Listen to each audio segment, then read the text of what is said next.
Old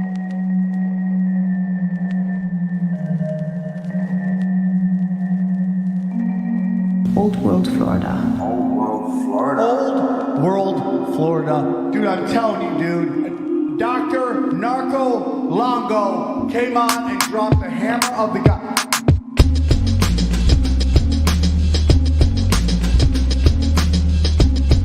America's mother, daughter of Atlantis. God sent the weatherland. The devil sent the Spanish. Florida is Eden, the fountain of youth. Kali is deception. So Florida is the truth.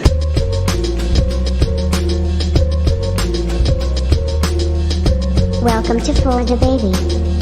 Dr. Narco Longo. Florida, it is everything.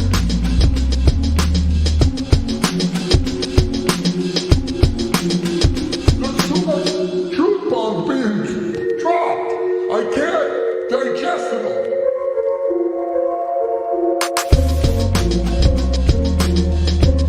Old World, Florida.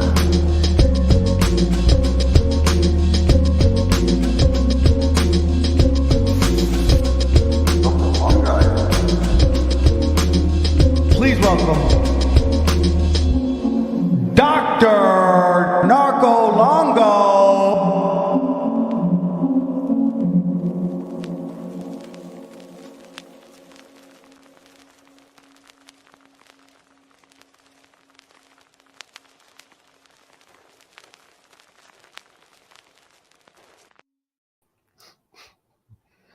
Here we are. What's up, dude?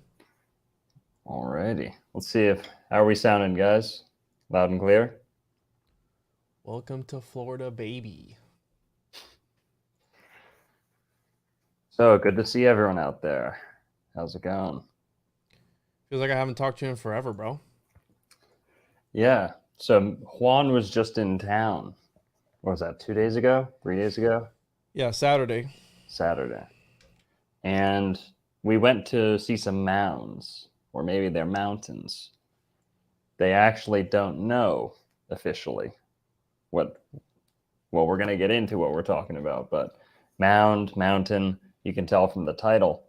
We're going to be looking at some mounds tucked away in a neighborhood in South Florida, Coral Springs. I think it's Coral Springs. It's Margate, I think it was. Margate might be. Mm-hmm. Yeah. Florida Giants reveal, $5. Thanks, man. Josh, good to see you, bro. Shout out Florida Giants reveal. And it's funny, the Margate's, the motto is "Together we make it great." Is it? Yeah, and then where we were at, it was funny because it said, what was it? Everything under the sun. Everything under the sun. Yeah. And again, allegedly, according to the mainstream, because you and I were kind of talking about De Leon and where did he actually land, right? They don't really know where he landed. And then the whole story of wanting to find the fountain of youth, which that sounds very alchemical, very elixir-like, et cetera, et cetera. And then I told you about the connections between John Dee and Christopher Columbus, right? We have that connection there, and how I forgot what you were mentioning to me while we were there, that they weren't logging or something like that, what they were finding. And John Dee was stressing that to Columbus, his son at least, to take better logs of everything that they were doing, to like keep better track of everything, because he was at the forefront of cartography, really. I mean, he was in buddies with Mercator, and they wrote to each other and everything. So he had all the up-to-date technology on what it took to make maps. So again, I just find it super interesting that as a Florida native, we grew up with this history, and it's kind of spotty, right? It's like, oh, well, like the Tequestas, there's not really a lot of stuff on them. So where do we stand exactly? Brian Phillips, thank you for the $20. Appreciate that, man. Yeah, buddy. Shout out to Brian Phillips. So, yeah, dude, I think it was interesting, and I don't know what to think of that spot that we went to, because, again, it was very tucked away, and just the history. we don't know where it came from, but we think it came from the neighboring canal, which if you've been to the Aerojet Canal down by the Everglades, all the way down US 1, when they excavate the canal out, they pile it up next to the canal, parallel to the canal. And they do that whole thing. But then where we were at, supposedly, it was from the canal, but then they would pile it all together in one spot. I don't know, man. Exactly. Yeah, we're gonna get into it once we show people. I think they'll understand what we mean. But basically, the mounds we're about to show you, it's not known for sure whether they're originally Indian mounds or whether they're just the result of dredging, where they pulled earth out of a canal, out of a little lock system that you're going to see behind these mounds. But let's also talk about the names of those two cities. That's what I always like to do. That's always the best way to start out. Many people will talk about something and entirely gloss over its name. So Coral Springs, much of my family grew up in Coral Springs. Coral, of course, implies the limestone bedrock which Florida is built upon, which Florida rests upon, is comprised of. And thank you to Daniel for the $20. Appreciate it, man. VIP fan right there. Thanks, Daniel. Patrick Badfish. Thank you, man. Appreciate it. We're working on getting the poll set up here so that I can Start the OnlyFans, bro. Yep, so I can do a dance after every tip. But Nice. You'll just have to bear with us, guys. And $100 and Juan takes his hat off. Okay. No, I can't let you see my receding hairline, bro. But Margate. So Coral Springs, coral, limestone springs. The water coming up. Anyone who's been watching Graham Hancock's ancient, what is it? Apocalypse? Ancient Apocalypse. Yeah. Ancient Apocalypse, which I only recently watched because I was really bored. And I did learn something that many sites, I didn't know that there was a spring underneath the Great Pyramid. That was absolutely news to me. Spring water. They know the spring water is coming up. Hey, knock it off. That's a cat, not a human. Don't worry. Don't worry, guys. Or is it a human playing as a cat? Dun, dun, dun. That's some MK Ultra stuff. Exactly. So Graham Hancock, I took four dried grams of Hancock, and then basically the spring connection. I think he did a good job of illustrating springs being at the foundation of all these sites, sacred springs. Asia, Eurasia, Africa, Americas. This was a theme, right? A motif observed by many cultures. So, Coral Springs, of course, why'd they name that one town Coral Springs? There's not that many freshwater springs beneath Lake Okeechobee.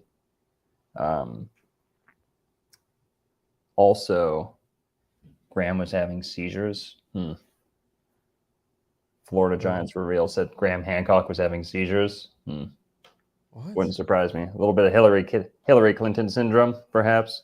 What are your thoughts on him, bro? Do you think he's like this? Because he always complains about not having exposure, but then boom, on the biggest podcast that there is, biggest platforms, Yeah.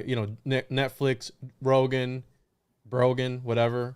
Like, what are your thoughts on him? Because some people would say he's like controlled op or he's a psyop, et cetera, et cetera. I mean, I've never met the guy. I think it's very easy for people at the bottom of this community to say, oh, he's getting all the exposure. He has no right to say this, no right to complain. Now, I'd say the Netflix deal is probably the most telling sign. I've heard that his son or son-in-law works at Netflix. But I will say that watching his special, it's not like that well produced. It's not like he got $1 trillion to go make this with 100 people. It's just him and like a drone pilot, it seems like, and some very expensive LiDAR and stuff like that, probably. But as far as the video production, I don't think he got that much money to make that. Hey, you give me 100K, I'll knock 100,000. I'll knock that series out of the park. But I think he was very, it's bare bones. So it's not like he's using this production value to convince people of what he's saying. I think it is just. Now, that being said, I don't keep up with his stuff that much. Like Randall Carlson, I didn't even know who he was until like 2 months ago. So I don't keep up with those two that much to where I've picked apart, the the red flags and stuff. But I think he's an all right guy.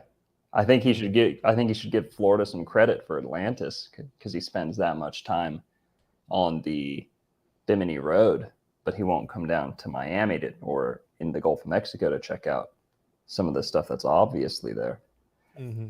But yeah, I mean, I don't hate the guy, but I talked about the spring, and we have Coral Springs and some other springs where there are there really any in Southeast Florida? Are there even any springs?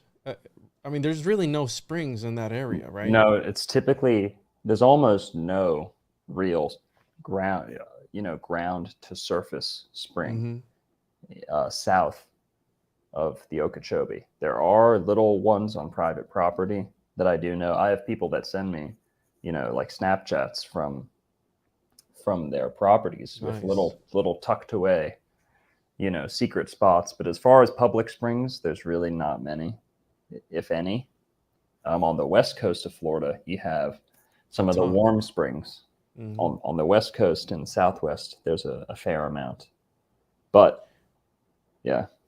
So the spring connection, because I think that has a lot to do with not only, right, there's a metaphysical aspect to it, I believe, that there's a reason why in the pyramids there is, and I had a friend who was over there, and he's shooting a documentary actually, and he was just over there this past month. And the reason why you just see the pyramids and nothing next to them is because of the vast amount of tunnels that are underneath the Giza Plateau. There's so if they were to build anything on there, it would quite literally collapse in on itself because it wouldn't be able to hold the weight. So, and I talked today on my episode that I put out today, I talked about Nikola Tesla and his tower and how he had ducts under the tower. And again, it's got something to do with the energy.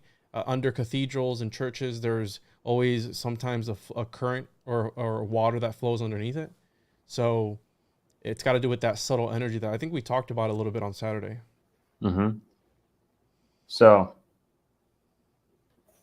Yeah, Dark Journalist is awesome. I just introduced him to your brother this past weekend when I was talking to him. Wait, are you talking to me? Yeah, so this comment here, what do you think, Daniel, a Dark Journalist?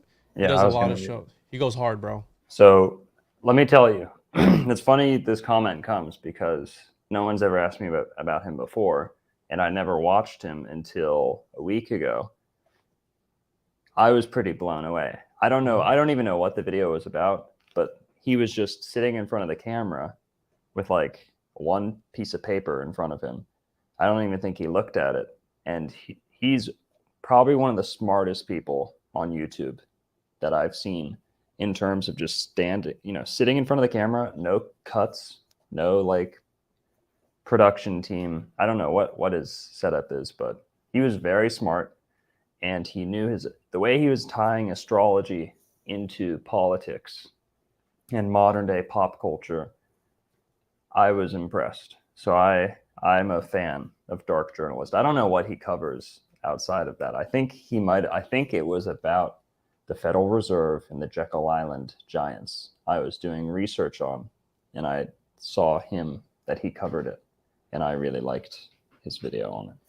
Yeah, he covers everything, bro. He covers the occult, he covers politics, he covers it all. He does a lot of Atlantis stuff, and yeah, he's amazing, bro. I mean, I watch his stuff all the time. And shout out to, I got a new member, 5-leaf clover just became a member. Shout out to you, Nice. brother. They, them, homunculus, whatever you are. Shout out to you. Appreciate it. So yeah, he goes hard, bro. He does a lot of good stuff, and I introduced him to your brother this weekend, and he was pretty blown away too. He's like, he kind of looks a little funny. And I was like, yeah, he kind of looks like a Men in Black, but that's his aesthetic.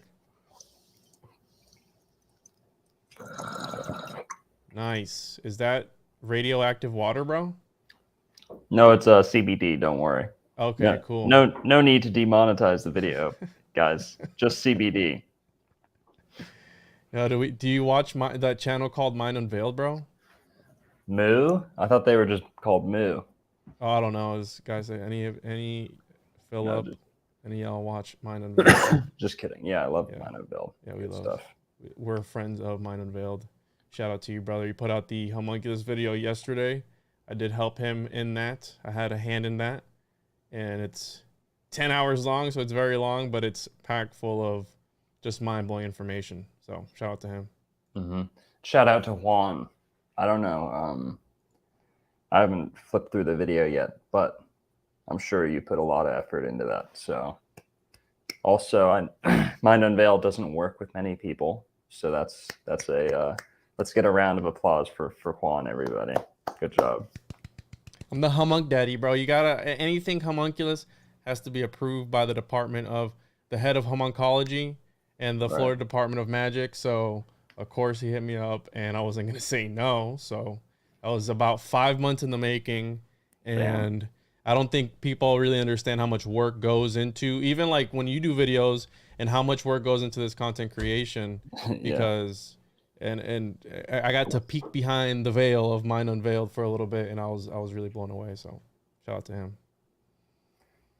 Hell yeah. Yeah, dude. Dolphinitely. I gotta clip those.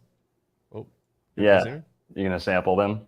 Yeah, I have to. I have to clip the shell, yeah, and the other stuff Okay. that we talked about last time. Sure, I'll really spice them up for you. Yeah, let's do it. Nice. So, All right. what were you saying about the springs underneath the pyramids? You were So, blown yeah. away because he talks about it. I mean, Coral Springs, a spring popping up through the limestone. Giza's made out of limestone. Florida's made out of limestone. Some of the two, if you exclude the Bolivian salt flats, Giza and Florida are the two flattest land masses on the planet. Here we go. Is this one a you? Did he tip you or me? He tipped me, so he Nice. just joined the channel and then he tipped me. So shout out, brother. I really appreciate it. Thank you so much for your support. People give Juan here money. He needs disposable razors. I don't use razors to shave, but sure, I use trimmers. I can't shave because I get those bumps. Do you shave at all, bro? Yeah, you do. I don't close shave. You don't close shave, so you use a machine, right? Yeah, I use a electric razor. Yeah, exactly. They're way better for your skin. Yeah. There's two arguments on this, and they're both worth noting. This is what you learn in doctor school, guys. Nice, so, nice. So there's the school of thought that shaving is good for you because it's constantly removing the top layer of skin, allowing for fresher layers, increased cell growth, less wrinkles, basically, because a lot of wrinkles is comprised of lots of old layers of skin kind of melting down, settling down into themselves, getting very dry, not getting shed enough. People aren't active enough. They're not, etc. You're not sweating through the skin enough, right? So shaving, some believe, and there's a lot of support to this. It's true. It's not really which one's true. It's more which do you advocate or would you rather take advantage of? So shaving, removing the top layer of skin. This is why a lot of women think that men age slower and don't age as fast because they shave their face more, keeps their face young. However, I don't think those women are health-minded enough to realize how much damage all the products they're using on their face do. And that'll add a good 10, 15 years to your appearance if you're a woman. Peter, man, appreciate it. Jupiter Shell. Peter Shell. Great name. Shell, yeah, man. Hope to see you soon. Hope you're in town, back at the bookstore. Thanks, Peter. Great support. Peter's a real one. Yeah, big supporter of the channel. Much appreciated. Oh my God. And there you go. Yeah. So Peter is next level. That's another hundo from Peter. Thank you, man. Yeah. You're gonna make me blush. Please don't do it again. Shout out to you, bro.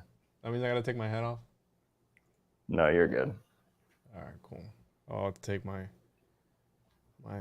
pants off, I guess. I don't know. 108. Yeah, good number. 108. Thank you, Peter. So, what were we talking about? I completely spaced out. My bad, bro. For real, yeah, I got hooker vision for a second. So you were talking about the limestone, lime rock, everything underneath Florida. Okay, and... Margate, yeah. Mm-hmm. So Margate, city right next door. Oh, and another one right next door is Plantation. Well, Margate, Mar meaning ocean, right? Gate meaning passageway, entrance, etc. Gate. Hades, and the word gate and Hades are the same word, by the way. Entrance, portal. Portal in Spanish. How do you say gate in Spanish, Juan? Gate. Well, I say verja. So. Oh yeah. That's not, again, that's Puerto Rican Spanish is a little bit ghetto. It's a different dialect than like the regular Spanish. Mm-hmm. Let me look up gate here real quick for you. But I say verja, which would be fence. I think Portón would be gate. Yeah, so gate. Portal. Gate is puerta. I mean, puerta is door. Portal. They say on the Wikipedia that El Portal directly translates to gate. El portal, la verja, la entrada, el portón, la compuerta, la puerta, el puerto. Yeah, so there's different ways you can say the same thing. And Puerto Ricans are, the dialect is a little ghetto. That's why I don't like speaking Spanish. But mm-hmm. I think it's either Cuban or Spain Spanish that portal translates to gate. But regardless, El Portal is nearby there too, north of Miami. And that's where I did the portal to the underworld video. That's Tequesta ground, Tequesta territory. We're going to cover the Tequesta a little bit tonight too. Mm-hmm. But you've got Margate. Mar means, it can mean ocean, it can mean water in general. But a lot of people, and we'll clear this up here too, for those who are astrologically minded. Mar means ocean, but Mars is Mars, the god of war, fire, masculine. So those kind of are at odds with each other. Why is that? Well, that's not true. Elementally they are, but astrologically, you can see where everything syncs up and all words find their origin through astrotheology. So in Scorpio, you have a water sign ruled by Mars.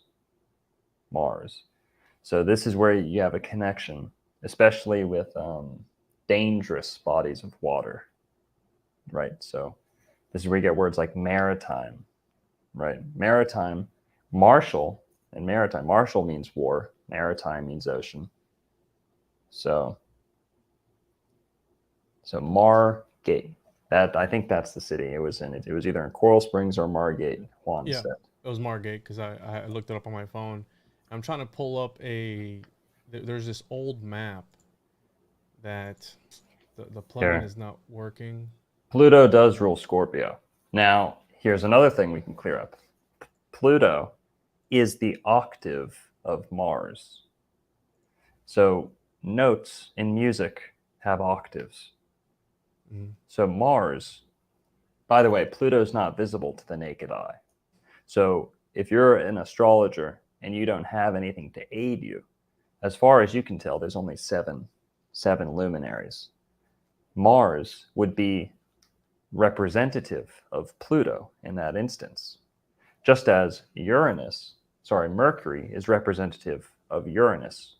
Uranus is the octave of, or the oversoul, the overtone, you could say what's it called when Yu-Gi-Oh or Pokemon, when they level up? Evolved. It's the evolved. You have Mercury. You have three planets that have octaves in the grand astrological order: Mercury, Mars, and Venus. So Mercury has his oversoul, his higher up, his boss, his evolved version Mercury's would be Uranus. Mercury rules communication in the mundane means.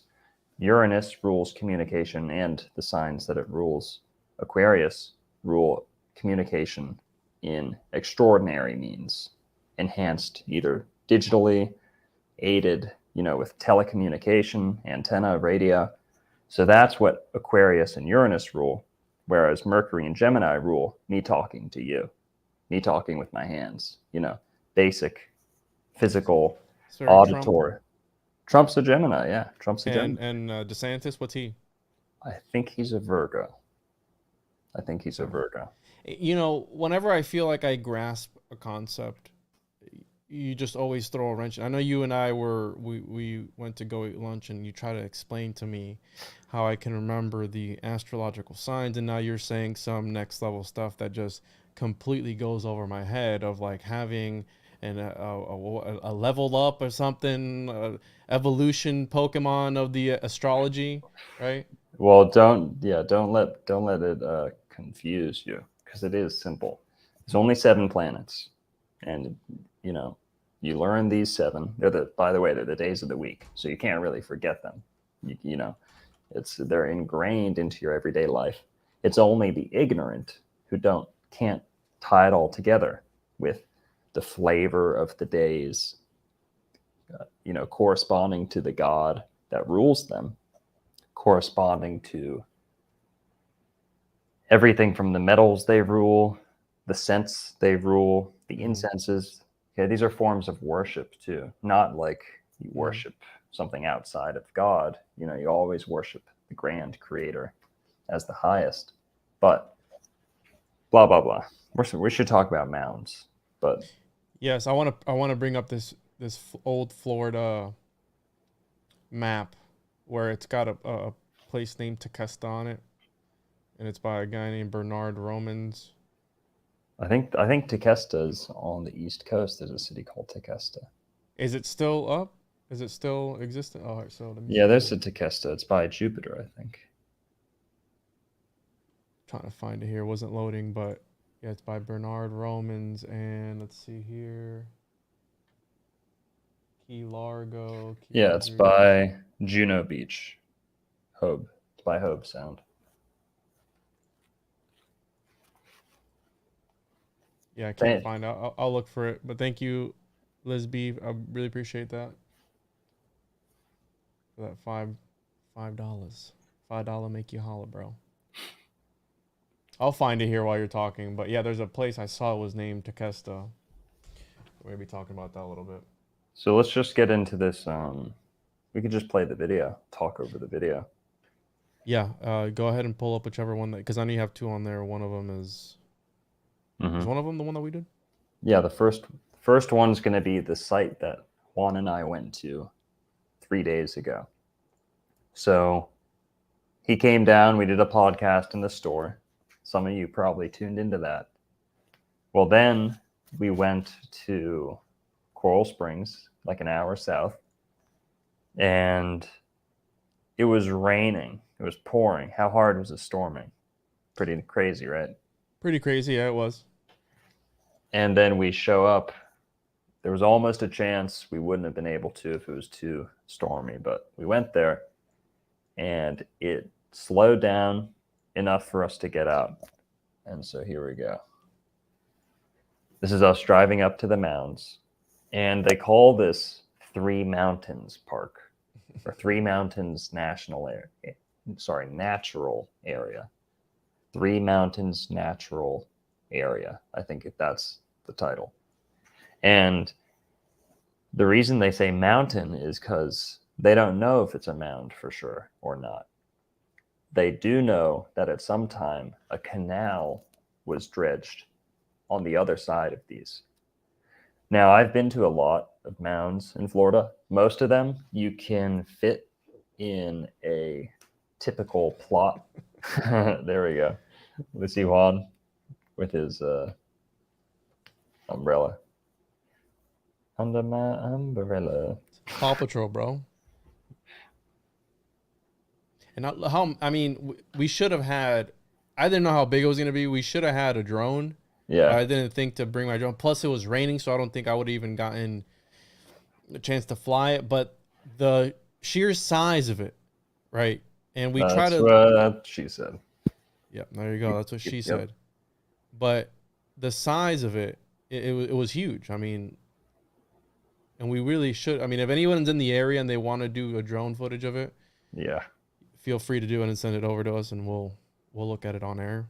These are massive, guys, by the way. Mm-hmm. Like, and look huge. at the grading on it, right? Exactly. It's like a step pyramid. That's not just a mound that they threw up, with trash. And another thing is why 3? And Juan made the point before we were looking at it that when, canals do get dredged up. Oh, and we found this Bible on the. Yeah, someone left out a Bible on the playground. And,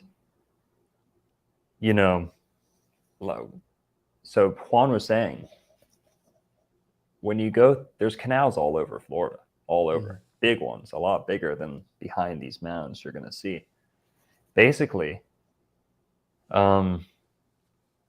dredging is like an everyday thing, or it was common. They dredged up all these old canoe highways and they deepened them, widened them, threw up the earth on either side to make some banks.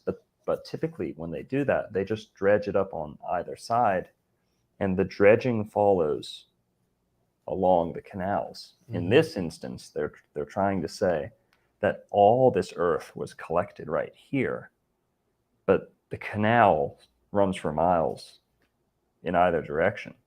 Look at me hard at work, bro. I'm putting in so much work. I was actually looking up the history, by the way. So you were acting as the lightning rod, so it's okay. Yeah. Trying to invoke Zeus or something, bro. Yep. And I'm going to bring up an example. And the example that I use is the Aerojet Canal because I fished it and I think it's amazing. Mm-hmm. And I'm going to show the mountain or the line of the rock of when they dredge it out, they stack it next to it. And right from a business standpoint too, if you're building something, you want to have the least amount of cost associated with it. So if you think about the story that they tell us that all the stuff out of that canal was put there, from a business standpoint, it doesn't make sense because you need to dredge it, right? Take it out. Then you have to transport it all the way up here. They have to have heavy machinery to pile everything up and put it there where it's at. So it really makes no sense. And again, I mean, that's what they tell us, but they literally say that they don't know where it came from. Yeah.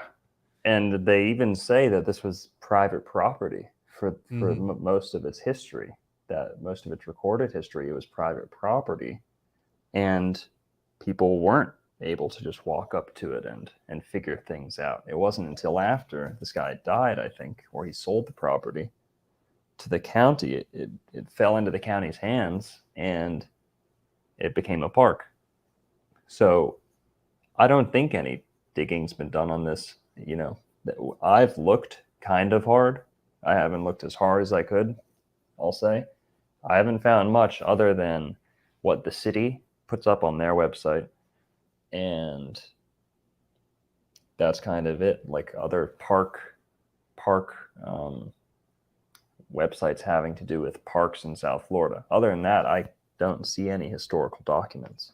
Mm-mm. And with Earth, like you're talking, now there are big pieces of limestone on the top. So those might have came out of that canal, but they're right at the top where you'd expect them if someone just picked them up and put them down. Hey. And Yeah, I was pointing out the shell in that rock that was there because they're all over the place. And you brought up a good point because we started to look at the rocks a little bit because Jeff pointed out something that looked like a footprint. And I know you talked about the Saxer stones and how he stumbled across a stone that had a face on it. yeah, a face and something that he calls the dragon's footprint. Interesting. Now he might be mythologizing there, Mm-hmm. but it's shaped like a claw, so to speak. And We should think about this, bro, too. Using LiDAR there, that'd be dope. yeah, man, I don't know the first thing about LiDAR. Neither do I, but Here, I'm soaking some pine nuts. So I realized I gotta drain those. soaking these nuts, bro. Pineal nuts, that's what they're. Be right back. Nice. Yeah, so when we pulled up, again, it looks, if you follow the his story, they say that they literally say they don't know, but they say it came from that C41 canal that's right behind there. And it's massive. These mounds or whatever you want to call them, massive, the 3 mountains. And it's like a small little park, a little area where people go and work out. And we try to look at some of the trees that were on here to see if we could date them. And again, I'm not a tree specialist, but some of them looked old, other ones looked younger, but it's pretty big. The size is what was freaking us out, really, like how big the area was. And Narco was talking about how he's gone to other mounds and the way that the elevation, I'll let him explain that, but the way the elevation is set up, they can usually walk around the entire mound in one sitting, like walking around one time, versus this one that you have to go up, then go down, and you just go all the way around. What were you saying, bro, about the different mounds that you've been to, that this one was a lot different to navigate? I mean, yeah, this is a complex. It's like 1, 2, 3, and they're kind of webbed together a little bit. But that also is kind of a wrench in the theory of it being just a trash pile or an earth pile. Because if you're going to pile earth, why not just put it up in one big hill? This is like, you feel like you're in a different country. Yeah, you were saying that. This elevation and like the ridge, you know, it seems like 100 feet. I'd say this is like 80, 100 feet tall. I'm not sure. But from where we were parked up to the top, it felt like 100 feet. And when you're on top of this ridge, you don't find anything like that in Florida. So it feels very strange. And so this is Mound 3 where we're walking up to. On the other side of this mound, over the ridge, is the canal. This is not a trash mountain. This is not like a junkyard mountain like Mount Trashmore in Broward County, which are the same county. They have that very, very large trash pile, which is a couple 100 feet high. And then Helena, what's up, Helena? Good to see you. Jupiter Mound, yeah. I never heard about that. Gonna be up there soon. In Jupiter, you know, there's mounds. They pulled giant skeletons out of there. Really? What's the craziest part about Jupiter and their earthworks is that they had what's described in some articles as a arena that held, I think, either 5,000 or 50,000 people. So it was either 5 or 50,000 could be fit in. Either way, it's extremely impressive. It's a big arena. They said a gladiator type arena. In Jupiter, bro? In Jupiter, Florida, right near the lighthouse. It was a dug out like bowl, like an What the arena, heck? amphitheater. So there were no homeless people. This is a relatively nice neighborhood and relatively nice area, Yeah. right? More wealthy. And the place, the name of the place is Three Mountains. Let me pull it up here. Three Mountains Natural Area. So it's in Coral Gables, and they don't know where it came from. Hmm. Now, what we're looking at right here is like a lock system or a turbine system. I think that's a energy hydroelectricity plant. I don't know if plant is the right word, but I think it might just be a gate, bro. I don't know. Maybe well, it is, here, but I'm not an expert, but this is what I'm going off of. See these things coming down off the right? yeah. These tubes coming horizontal out at the bottom right side of the building. It looks like they're mounted. What's mounted beneath them are turbines. I could be wrong, but it looks like it's a wheel. Mm-hmm. Now, this could just be what opens the doors to that lock, but either way, it's right at this point where the mounds are, that a pump station, right? So you have the separation of level right here, and I'd imagine they're capable of, you might be able to harvest some energy between the amount of water pressure going out one side to the other.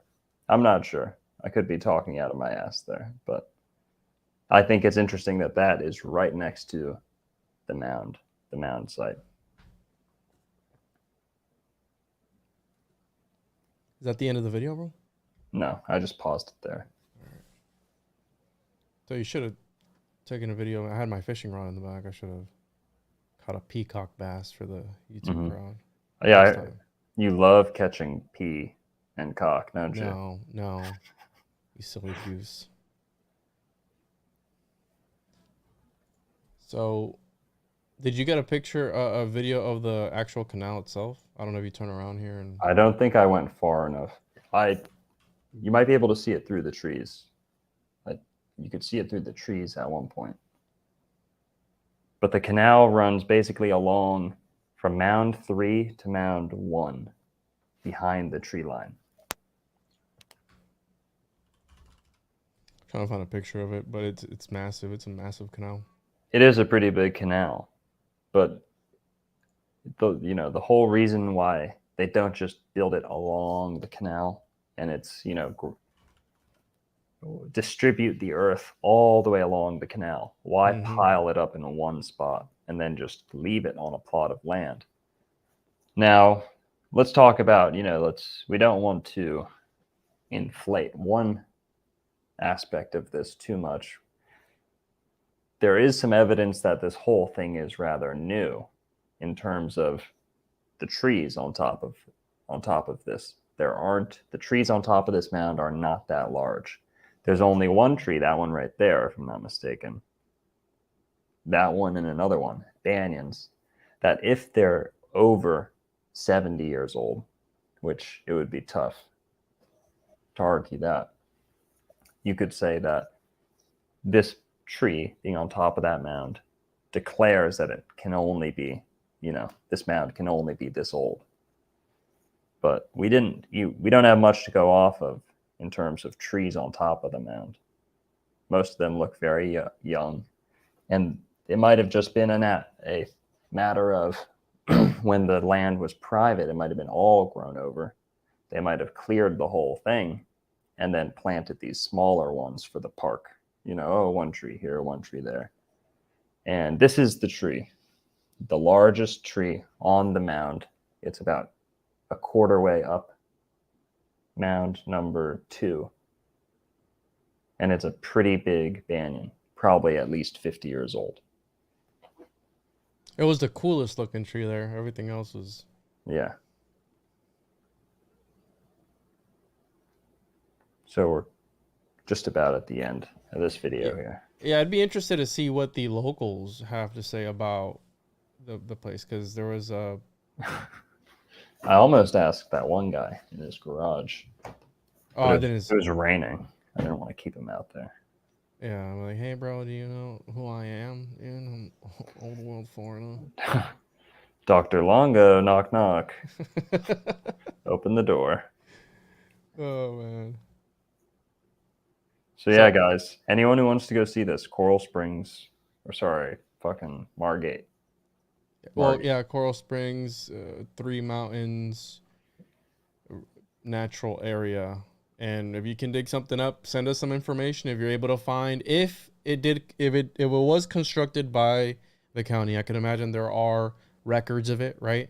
So if anyone is able to find records and debunk it, hey, because I mean that's what we're here for, right? We're here to not just do a circle jerk. We want to figure out the truth of whatever the history is, and all of it is occulted.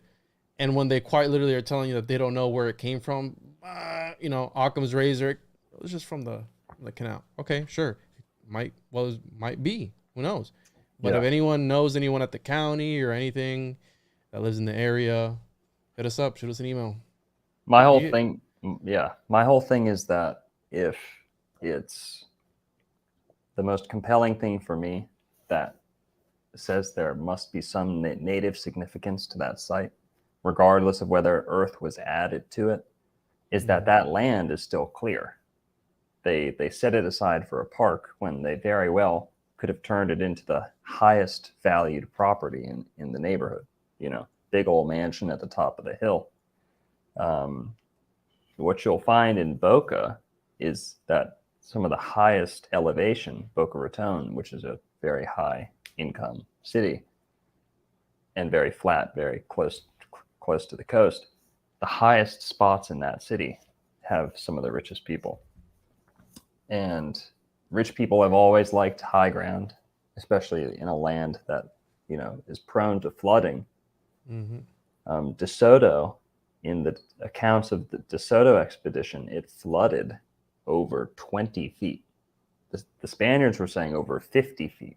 The Mississippi River flooded, and that they were all saved by the mounds that were in some of these Mississippian sites around the Gulf of Mexico coast. So it makes me think that there must have been some native significance to the site for it to have been designated and not built upon. And even if it's not an ordinance thing, maybe there's just a spirit. Maybe there's just a benevolent force at work that's keeping things from being developed on top of it. Ooh. There's not even a pathway, there's not even a sidewalk, paved pathway going up or anything, any fence posts at the top, nothing like that. So speaking of indigenous land, and I found the map, and check this out, bro. So look at, this is from 1794. And check this out. Look at Okeechobee, Lake Mayako, and then at the bottom here, where the Everglades are at, Old Tequesta, Tequesta, right? And we would have been around this area? Yep. Around this area here, kind of, sort of, right? Yeah. Cape Florida, yeah. So this is Biscayne Bay, which, right, where the Miami Circle is. I was telling you that it's one of the wealthiest areas. Key Biscayne is like one of the wealthiest areas that there is in Miami. And of course, that was a hub for the Tequesta. Yes. And then recently they found that other site that was near that, right? Yeah. Yeah, the 444 Brickell site. Let's just talk about Mayaka too, because that's a great Maya connection with Miami, Mayaka. Now, right near Lake Okeechobee, you have the Crystal River site, where Gary Daniels swears he has found, bulletproof evidence of the Maya in Florida. And in that area, in that exact same area, you had a tribe called the Mayaka. Now, mainstream academia has no interest in pursuing that link whatsoever. Then you also have... You said Crystal River. Isn't Crystal River up towards here? Crystal River, Florida? Yeah, it might be. I think it's farther south there. It's more towards Tampa Bay. Yeah. It's not that close, but But Okeechobee is also not that far from Tampa Bay in real life. I just find it, dude. Maybe like it is. when I'm driving, and I want to talk about. We have time about this ridge, the lake. Is it the Lake Wales? Lake Wales Ridge, yeah. Yeah, where they say there's ancient sand. These are ancient sand dunes of when Florida was underwater. So we can talk about that in a little bit. I have some stuff on that. But whenever I'm driving down, it's like the turnpike or something. I'm wondering, bro. Can you imagine? Because I know you and I were talking about the canals, and for the Tequesta, the canoe builders, right? They were revered. Like they were like the top of their society, the people who could build these canoes. And I know you and I were talking about the canals a little bit of Florida. We see all these different systems. Are they artificial? Are they natural? Because I've heard of some of these canals that go from Central Florida, where I'm at, right, Orlando area, all the way down to the Everglades, bro. Like they connect all the way down. So it's like, we know the Tequesta people were using these to go inland and to establish themselves with other tribes as well. Yeah, allegedly. I don't know if it was De Leon. I'm going to have to freshen up on my history, my Florida history here. But it was either De Leon, De Soto, or one of the guys who spent time on the West Coast near Tampa Bay, who had a spot where he could hide his ship about a mile or so inland, where there was a canal that they could scoot the boat up into to hide it from passing ships on the coast. You know, like if you're a Spanish ship, you could go inside the intercoastal, but then you could go even further into Florida. You could take this little canal that was deep enough for a Spanish galley to go through, and it would take you a couple hundred yards into like a mangrove forest, and basically they could hide their ships, tuck them away in a little driveway, you know, in the garage. So What? yeah, that was on the West Coast, and that was already there when they showed up. So the natives had dug out a canal that was on par with the canals we have today, because they could fit, bigger, deeper, because you could fit one of these old merchant ships or warships with like 3 sails, big old thing. And it would be carrying tons and tons of stuff. And they could just hide it in this little, and if you were on either side, you wouldn't even know there was a waterway there. So they could hide it from their enemies. So they had things like that. My assistant's also been compiling aerial shots of these old cul-de-sac type things where they're wide enough. They're about 100 cul-de-sacs. So if you know what a cul-de-sac looks like from above, a road going to a turnaround around, terminus. Well, imagine the same thing but water, where it's coming inland about 100 yards in, and then there's a turnaround, a circle, and in that circle you have a place where a ship could be turned around, offload its cargo. Here, I'll pull this up. Oh, what that? No, I didn't mean to. It's fine. You can show it, but check out this fucking tree, bro. Damn.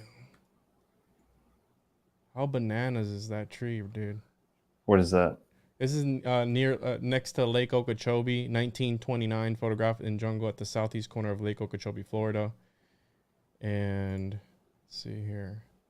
I looked up, I forgot what I Googled, but seeing trees like this. Did you and I talk about a tree one time that was like at the mouth of one of the, I think we did, right? Wasn't it? Once upon a time we talked about a big tree. But I looked up Mound City, and I'm going to pull up some pictures here.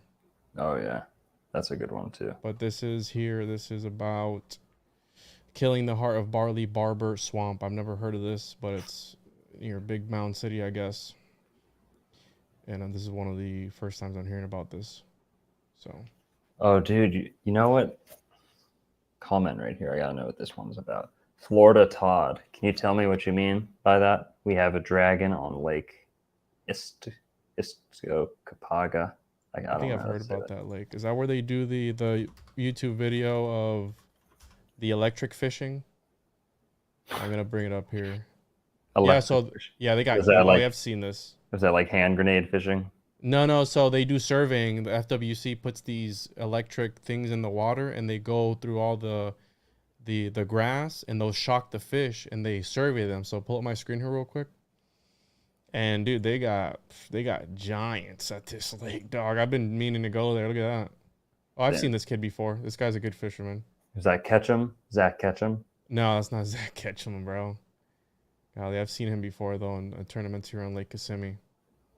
But he said dragon, so I'm thinking, I mean, if it's the topography of it might look like a dragon.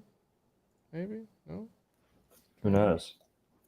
Florida Todd. Seen the whirlpool twice. Ran fast on second sighting. So I guess this is like a dragon local legend or something that people see. Lake Placid. So like a huge gator probably? Like a... Oh, I think it's more like a what's it called? Cryptid type thing. Ooh. It is up kind of sort of near me. It's near Sebring. I've fished Lake Placid before. I bet you've fished Lake Flaccid before. So yeah. No, what there's a cryptid type of thing? I've never heard about that before. It doesn't matter. I've heard about the dragon, right? The demonic crocodile or alligator of near Bok Tower, right? There's that story where the indigenous chief, he wrestled that big alligator that was tormenting its people, and then when he killed it, it like came back to haunt people after the fact or something like that. So, dude, we're gonna have to do you remember the stone that we were just talking about? With the Did I tell you about my pet gator? I mean, I know you have a pet gator, but okay, all right, just making sure. Yeah. Shout out to Barry. You know, what was I just saying? Here. Oh no, bro, my bad. Just have to jog the memory. I guess. No, don't do it on there, bro. Don't do it on there. Why? Don't do it on there. I finally am somewhere where I can do it on air. Why can't I do it on air? I don't know, bro. I mean, Think it's gonna get demonetized? maybe. I think it's because we say the F word too much. No. As long as you don't say any curse words like the first 7 minutes, you're fine. Which we're good because we play the intro. We're late anyways, so it's already rolling. You know what I mean? True. That's funny. So it's fine. Yeah, it's the first 7 minutes, or 17 seconds, something like that. All right. Yeah, Well, so I was talking can about I the go? legend. Good. Yeah, you want to talk for like 2 minutes while I Yeah, run? sure. Okay. I'll be right back. So let me pull up the story of the Lake Wales Bok Tower. We've covered the Bok Tower a few times, and we talked about the gnomes at Bok Tower Gardens and the story about the little gnome that got arrested and was tormenting the Orange Grove owners.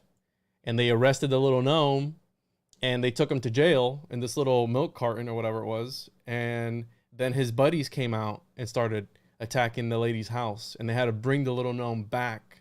And then they had to get some stone from Ireland or something. They had to bless it. And it's on Iron Mountain, which is very, right. They say that the lore of that area was that there was an asteroid or something landed there.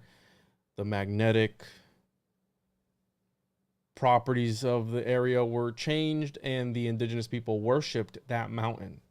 And we have the Bok Tower that was erected at the very top of that. And it's one of the areas that's going to be out of the water if Florida ever goes back down under, right? It's overtaken again by the ocean. So he did that. It's the highest point of peninsular Florida, I think it was.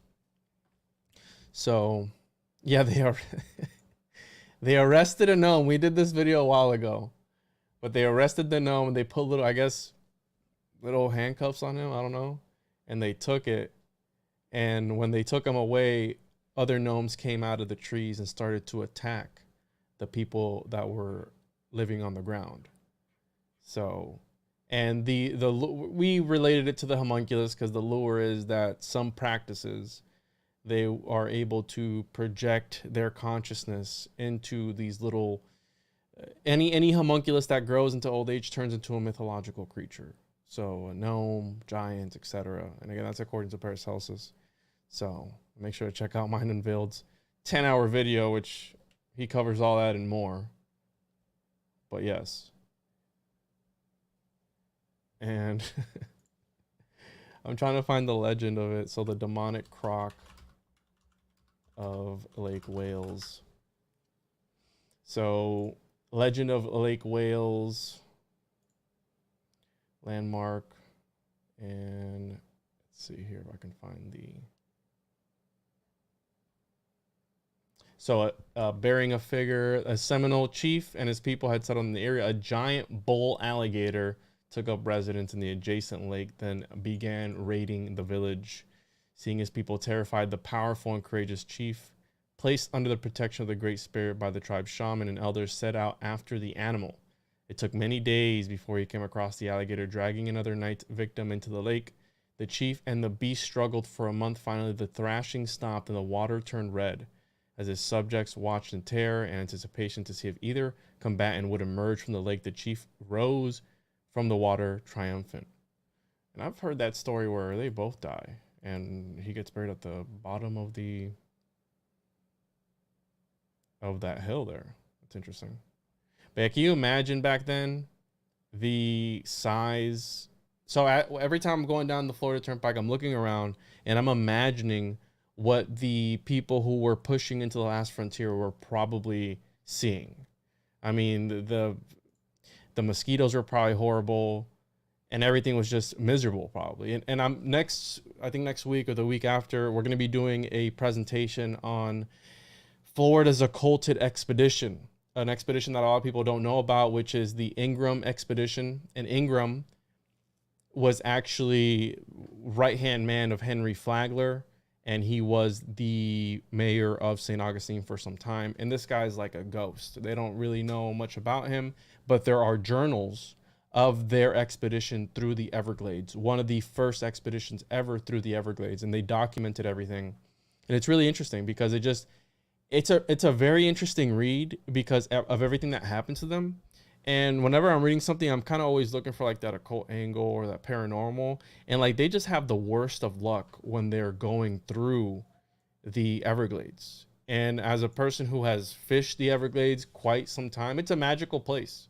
I mean, I do think that in these open areas, there is high strangeness. And we can get into the whole argument of if it's portals to another dimension or whatever it is. You have the phenomenon of what is it, ball lightning that happens in these places. And it's just a different atmosphere. And I don't know how to explain it. But there's lore of the Florida pig people, which allegedly were these experiments gone wrong, and these pig people that live in the Florida Everglades. Yeah, there's swamp gas. I've heard about that before. But it's just a different atmosphere. It's just weird. It doesn't smell funny, Elliot. The Everglades does not smell funny. But the pythons and the snakes are running rampant in the Everglades. So there's literally, I mean, there's dinosaurs. I know everyone's probably seen the video of that crocodile that comes out of that pond in the golf course. And it's just huge. It's not weird. It's weird to me, bro. So.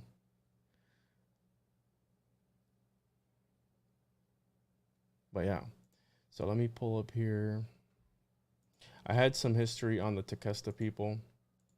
An interesting connection that I made where their burial rites and how these elites they use the same. So we talk about how they pervert everything and they will build on top of these sacred lands and take the names of the indigenous people and use it for their own way. So, because again, it's got to do. I did that episode today on the ley lines and all these things and grammar, grimoire. So it's all magical. And the Tequesta people, bro. The Tequesta people, their burial, the bones itself would become gods. So when the chief would die, they would strip the meat off the bones, and they would burn the remaining of the flesh off the bones, and they would give the bones to the family and some people in the tribe, and those were gods to them. And if you think of skull and bones, right? Geronimo was also stationed here in Florida. Again, they use this ideology of the indigenous people, and they try to capture some of that essence, in my opinion. Dude, can I show you something? Yeah.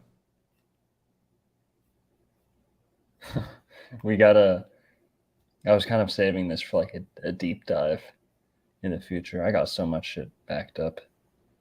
But, As I was telling that we're gonna do that Ingram expedition presentation in a couple of weeks. Oh yeah, have on that, which is really interesting. Is that the one where they're quoted saying you could sleep outside with no mosquito net? No, that's the one where they're quoted saying wherever you flashed the fire, it was just the floor was covered in reptiles and snakes. Eyes looking back at you. Yeah.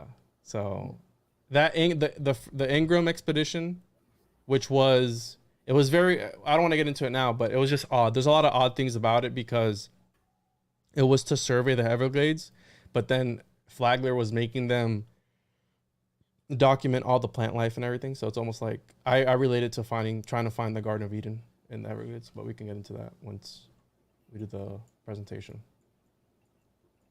I have the original journals of them. So, can you just quickly sum up what you were saying about bones again, please? So let me pull it up here real quick because it's got to do with their beliefs, their burial beliefs. And what they would do is whenever the chief would die, yeah. You don't have to bring up my thing, but okay, sorry. Whenever the chief would die, they would, this is by John M. Goggin, the Tequesta Indians of Southern Florida. And it's a short paper where they get into the descriptions, a little bit of the history of so they painted them to be obviously savages. And find it here, right here. Our knowledge of customs of the Tequesta is very scant. A little, however, is known concerning the burial and religious rites. The first notice is by Velasco, who says the Indians of the Tequesta, which is another province extending from the Martyrs to Canaveral, hopefully that's how you say that, have a custom when the cacique dies of disjointing his body and taking out the largest bones. These are placed in a large box and carried to the house of the cacique, where every Indian from the town goes to see and adore them, believing them to be gods. Okay. This custom of disjointing the body of the dead is substantiated by Kenny. He says the corpse is stripped and dismembered at all the joints, and the bones are carefully cleaned and distributed among the kinsmen and friends, the largest bones going to the nearest and dearest. Then a bonfire is made, and the flesh is thrown into the flames, while around the fire a mournful chant and dance goes on, which ends in carousing that lasts until morning. Carousings. Investigations of the burial mounds of the Tequesta reveal that many of the burials are secondary. In most cases, they consist of larger bones and skull only. And then there was this weird part here that I wanted to talk to you about. Velasco, after describing the chase and kill of a sea cow, says they cut open its head and take out 2 large bones, which they place in the coffin with the bodies of their dead and worship them. Sons of bitches. Yeah, bro. And right here they talk about, and bro, I know we're going to be doing that video soon, but the sun was worshipped under the semblance of a stuffed deer, which that's a weird connection because you know who else had the stuffed deer? Tell me. The Timucua, bro, and these people were supposedly separate. I mean, they They were separated by a large, vast, because the Tequesta was eastern, north, southern Georgia, around that part there, Jekyll Island, right? Timucua was, St. Augustine up to almost South Carolina. And also, right here, look at this information that children were that word. So, sacrificed. Yeah. So, very interesting connection. And remember, these are European accounts, Yes. European perspectives, potentially politically driven and potentially entirely made up. But yeah, exactly. But exactly. Let's look at something, because as you were saying, Matt, that's why I asked you to repeat this. Can I show you something? You can show me whatever you want, Doctor. Oh, I know they don't call you Dr. Longo for no reason. Oh my God. Boom. You ever heard of Queenie? No. You ever heard of Queenie's Boneyard? No. Oh, baby. So this is Queenie. Queenie, Lake City, Florida, had a boneyard made of bones that I think she got out of a spring. Uh-oh. White Springs. Are those White Springs. Human bones? No, some of them probably are, but most of them are animal. Some of these are prehistoric animal. Now, Queenie, I mean, what was Queenie up to? I don't know. What was Queenie up to, bro? She doesn't look like she's up to anything good, though. But this is right next to White Springs, and tourists used to be able to go through here. So it wasn't like that shrouded in mystery. You could take tours and the Boneyard, Lake City, Florida. Pretty nuts, right? Yeah, I don't. See, there's someone on a tour, I think. That's so bizarre, bro. And that's Lake City, so that's like north central Florida, or north central-ish Florida, right? Lake City. Let me look it up. Yeah, Lake City's up towards Jacksonville. It's like parallel to Jacksonville, but towards the center of Florida. Yeah. Yep. What the heck? So that's the Boneyard. Now, right up there, Lake Jackson. Let's see how far Lake Jackson's not that far from there.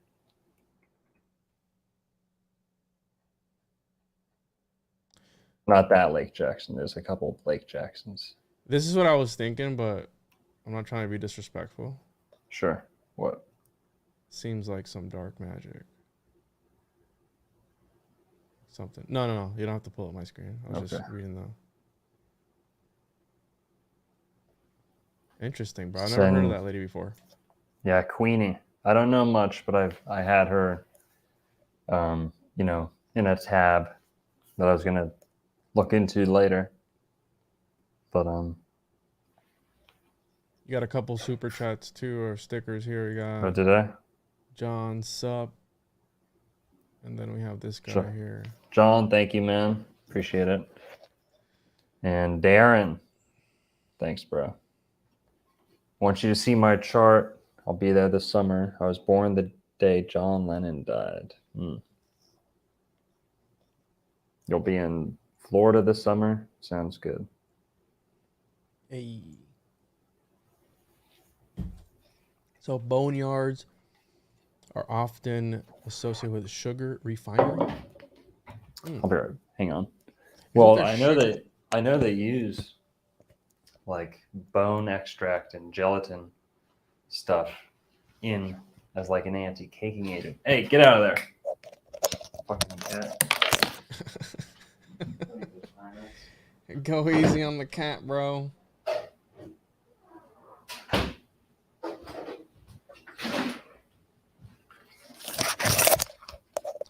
Yo, I gotta give something to my cousin real quick, bro. I need you to take over.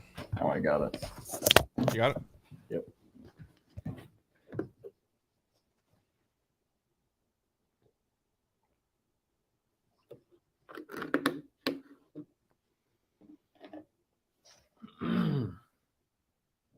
All right. So let's take a look at the Jackson Mounds. Now that we've seen something that is unconfirmed mound. And if those mounds, the three mountains site, if those were confirmed to be native sites, those would be some of the largest in Florida, undoubtedly. Now, Lake Jackson mounds, this is Lake Jackson. Lake Jackson's in North Florida.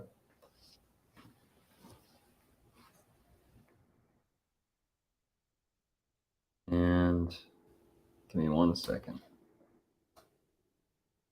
Yeah, Northwest Florida, near Tallahassee, north of Tallahassee. So I used to live in Tallahassee for a little bit. But these mounds are distinctly pyramidal. I got the wrong headphone in. What does that mean? Can you hear me loud and clear, Juan? Yeah, you're good, bro. Yeah, I don't know what that means. But these are very pyramidal, these mounds. Where are these at? Lake Jackson. Lake Jackson. Is that Near Central Florida? Near Tallahassee. Okay. There is a Lake Jackson in Central Florida. Yeah, because I've fished it before. Yeah, this is a different one. So what's the story behind this one? Well, the most unique, well, I don't know about unique, but they are unique. The most profound thing about these mounds is that these artifacts pulled out of them, these Mississippian copper plates, are extraordinary. Very, very extraordinary. Because much of the people that the Europeans encountered when they showed up, and many of the natives we know as Native Americans, in quotations, they were using flint stone technology.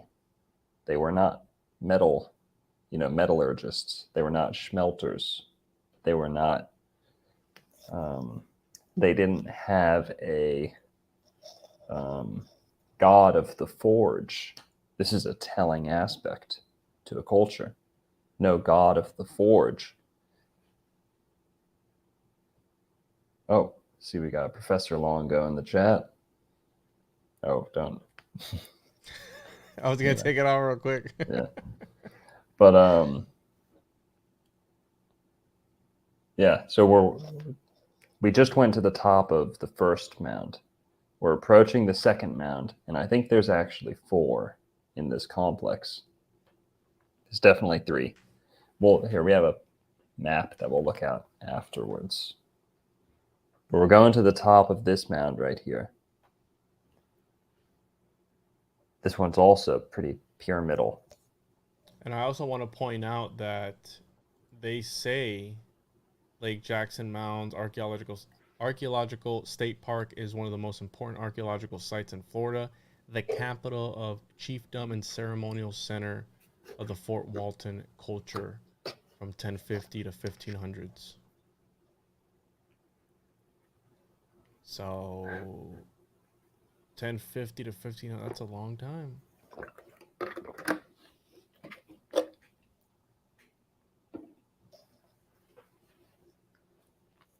Yazeli, don't y'all know y'all foreigners to get ready for the shift Slavs? Thanks, man. Appreciate that. Oogie. I don't know what that means, but We're aren't we all foreigners? We're Slavs. We're all foreigners, man.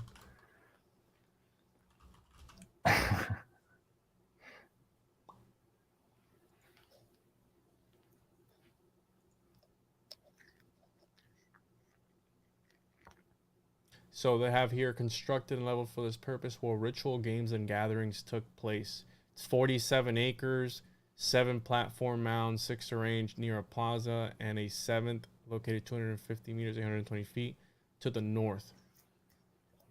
The mounds were the result of skilled planning, knowledge of soils, and organization of numerous laborers over the period of many years. So imagine the 3 mountain area was 21 acres. This is 47 acres of 7 mounds. So it wouldn't be 10 the year 1000 to 1500. So the idea that 3 mounds place, could be an indigenous mound is not out of the realm of possibility. No. And I think if you're analyzing the footprint, the area of those mounds, they're definitely would rival the biggest in Florida, the ones in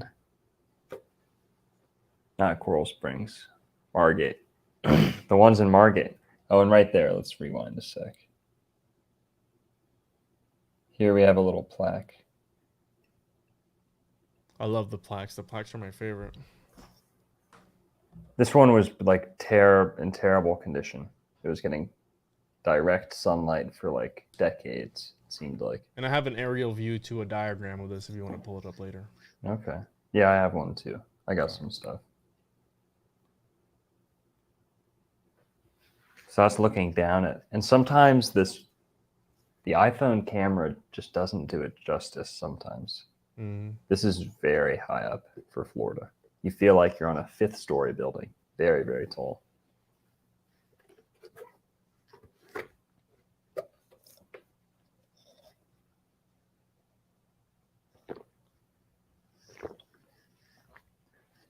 Getting smacked on this OJ over here. Whew. Sniffing my rosemary, getting crossfaded. Nice, dude. Oh, shit. It's kicking in. Somebody said they want you to talk about watermelons. What's up with watermelons? Man, we was watermelons and shit.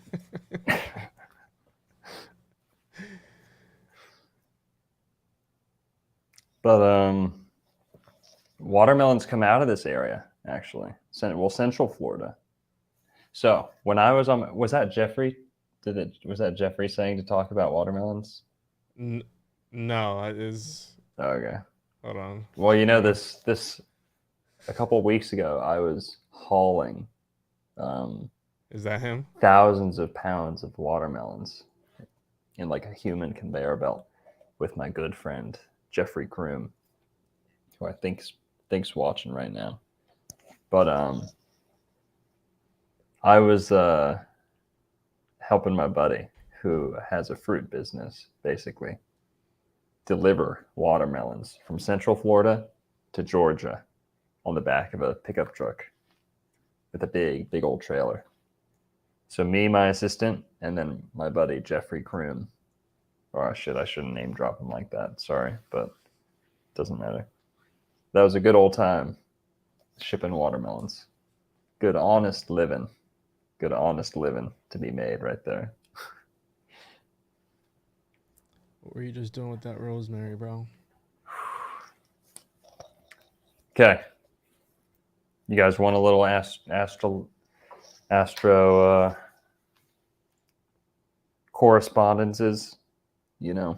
I hope when people hear me say rule, like this planet rules that, I want to kind of help demystify that, make it more understandable. It's not a form of worship. It's not a form of control. It's not a cause and effect. It's correspondence. It's a harmony. It's sympathetic magic, so to speak. Not in the fact that you're not doing magic, but the sun is orange, yellow, orange, pink, red, right? It's white now, right? It can be white, sure. Well, citrus is the quintessential solar fruit.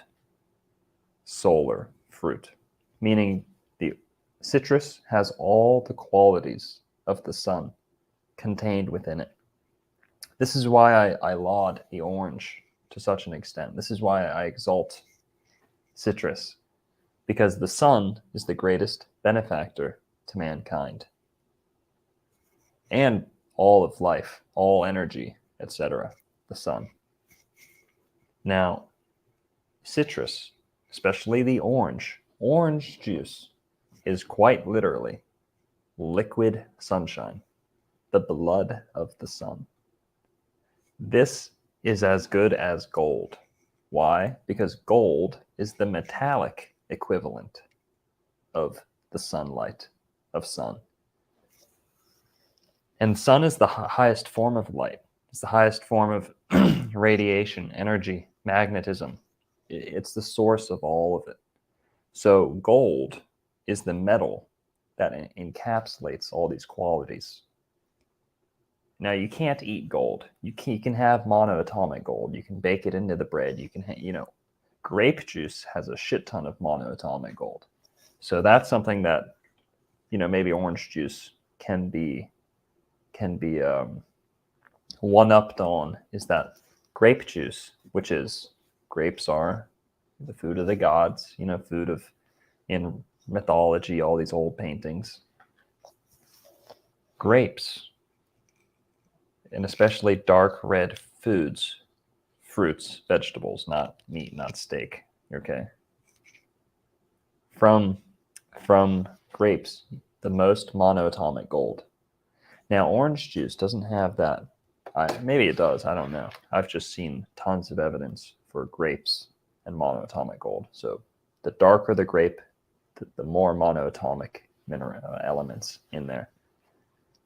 This, however, has sulfur, has trace amounts of radium, okay? Iridium, things that are found in Florida water, Florida's groundwater, are going to be found in trace amounts in the citrus produced in that area. This is why Florida citrus is superior to this is why Florida citrus is superior to California juice. They don't juice oranges in California. No one would drink that shit. They juice it. All juicing oranges come out of Florida. The vast majority of juicing oranges come out of Florida. Now, if anyone who's handmade lemonade in sunlight or with sun coming through the window has seen how it glows. The way fresh lemonade glows that's been made in the last 15 minutes is otherworldly. It looks like it's illuminating. It's similar to how Florida spring water glows. Why? Because it has trace amounts of radium. Now, orange juice is not as translucent. It's more opaque. So, but it still, I think, has a glowing aura about it. I love this comment, okay? This is what keeps me up at night. Royalty, Orange Man, 88, Purple, Trump, yes. Okay, Orange Man bad, bro. Don't do that. Those are the royal colors. You have the Duke of Orange, right? The orange is also it's the 33 fruit orange. Uh-oh. It's the 33 in numerology. It's one of the only fruits that comes out to 33. Illuminati confirmed. Yeah. Oranges are Illuminati, bro? Orange is the Buddhist color of choice. Orange is considered, I'm looking at an orange wall right now. I love it. But Trump is the Orange Man. Orange Man good, people.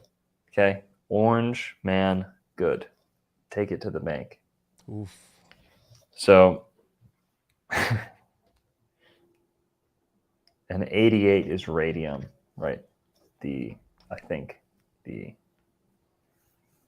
number of radium.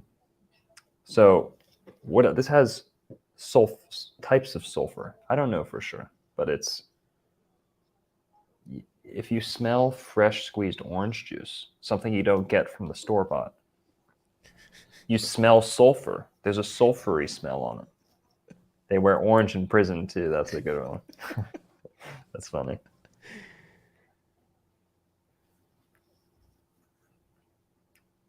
So He's somebody that looks at orange juice the way Narco Longo looks at orange juice. So the gold aspect, you were saying that was the golden apple, was it? Right? It wasn't a golden apple, it was an yes. Orange. Now, if I'm not mistaken, the word apple is not used in the Bible.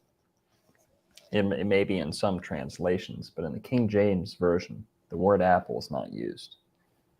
The fruit of the Garden of Eden, should this be a physical, literal story, would undoubtedly be the orange. Undoubtedly. Why? Because let's talk about the mounds.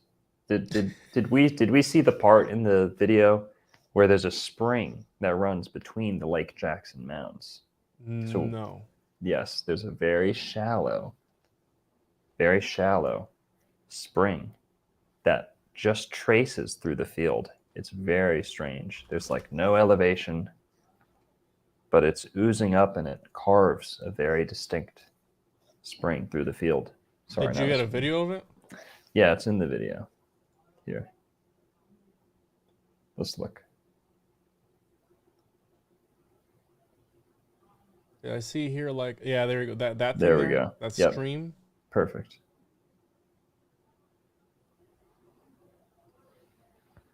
There we go. So this little stream right here runs between these two mounds, and it oozes up right in between what I think are the two biggest ones.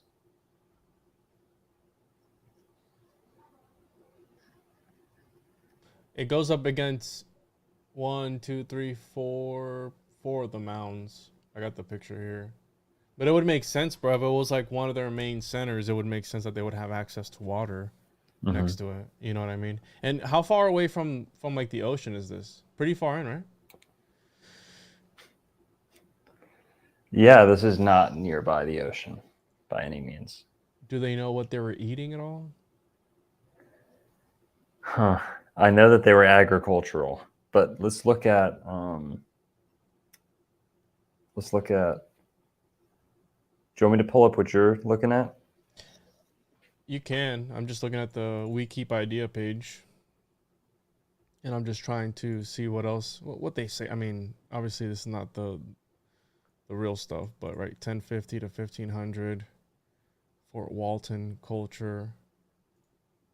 And then term used by archaeologists for late prehistoric Native American archaeological culture. Flourished in southeastern North America from 1200 Common Era to 1500 Common Era, and is associated with the historic Appalachee people. So, and this lake, again, it's what, 47 acres? 47. 7 mounds, and then this is the picture here. So it goes along these mounds here, and then they got that one at the top there.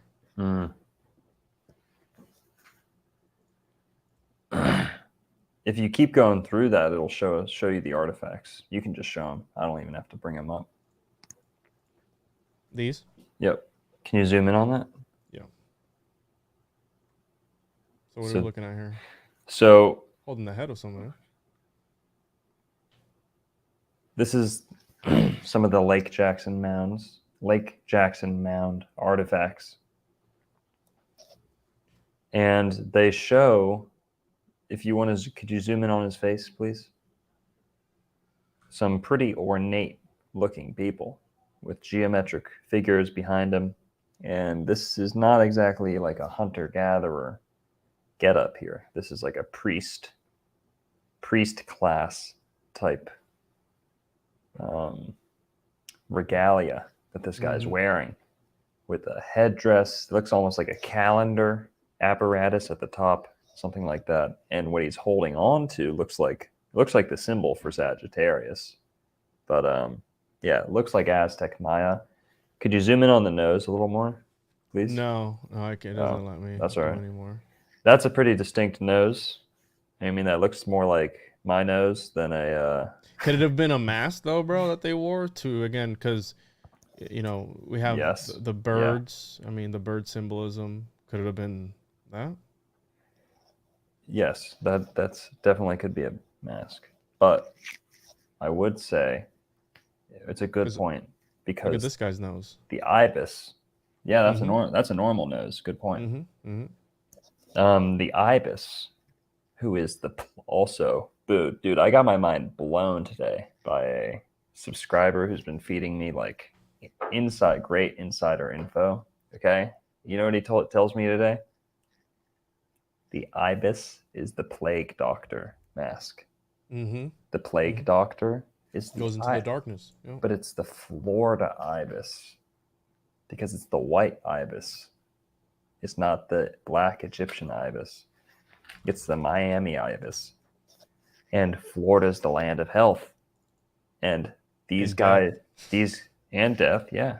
And these guys run away from the hurricane. They're the first one who knows when a catastrophe is about to happen. It's not a real Floridian. Get out of here, bro. If you leave, if you evacuate for hurricanes, we don't want you. Well, that's a good point. But they know if you see the ibises flying away, you know the storm's coming.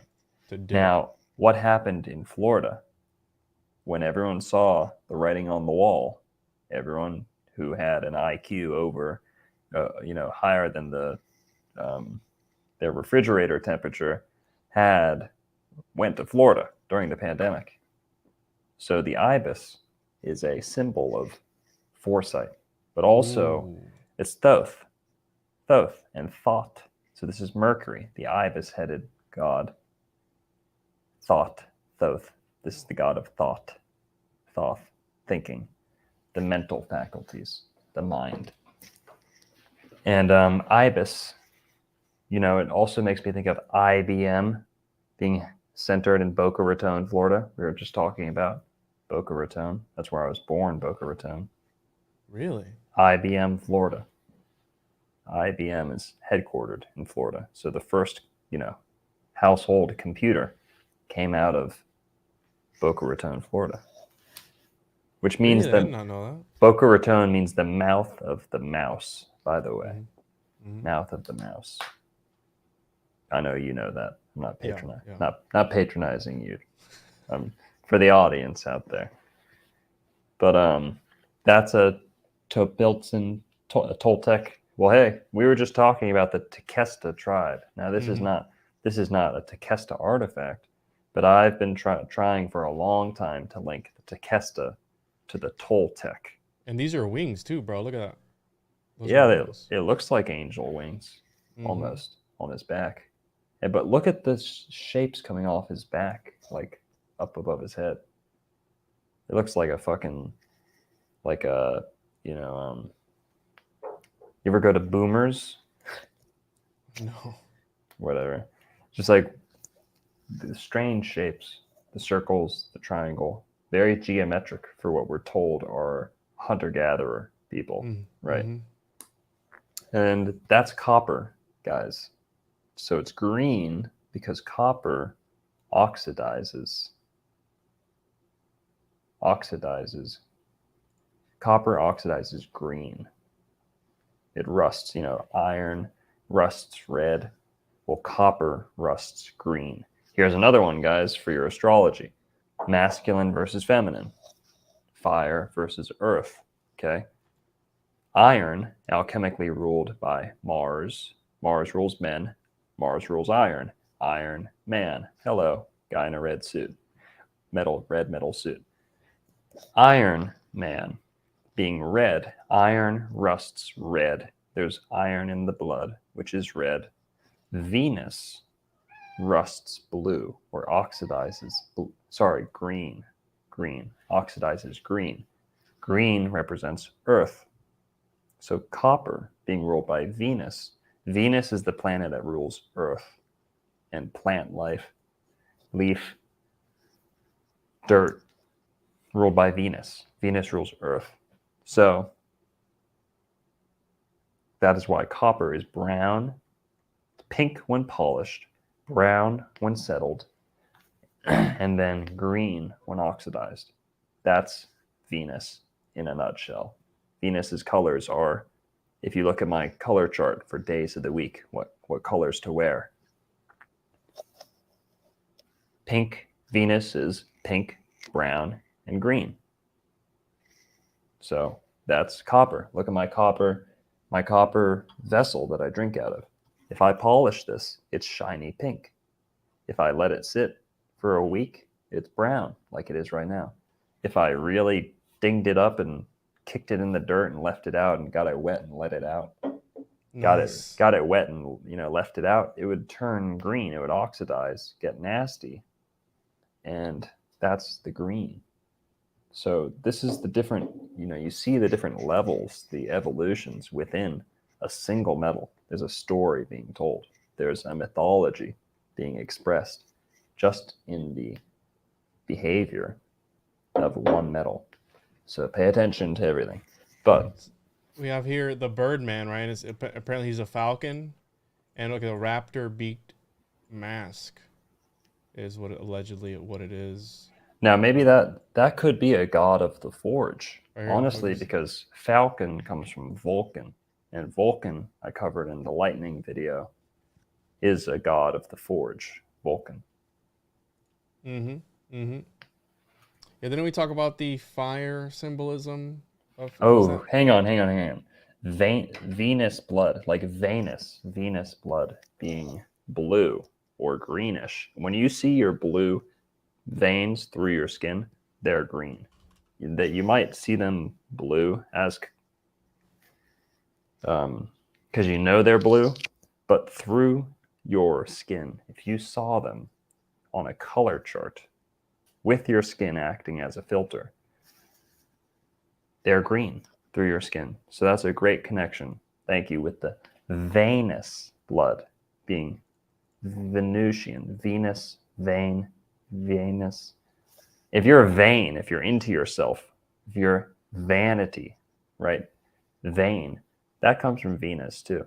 Venus rules that. Appearances, seduction, temptation. There's a volcano in Florida, bro. You ever hear about that one? Yeah. Is that the disappearing one? Yeah. Yeah. I forgot the name of it, but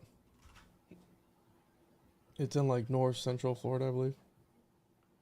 Florida. Vulcan statue in Birmingham, Alabama. Haven't heard of that, Alan.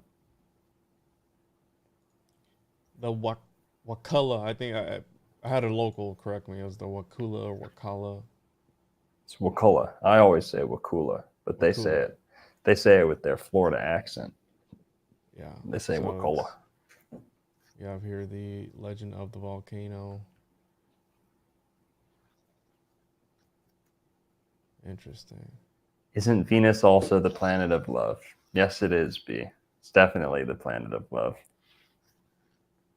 Also the planet of, there's two aspects to commerce. There's commerce, which is all aspects of not just finance, but materials, trading hands, things commuting. Well, then there's another aspect to commerce, which is the Venusian aspect. You have to market things. You have to display them. You have to make people see your stuff and want to buy it. So this is where you get words like vendor, revenue. There's a lot more that I'm blanking on. But Venus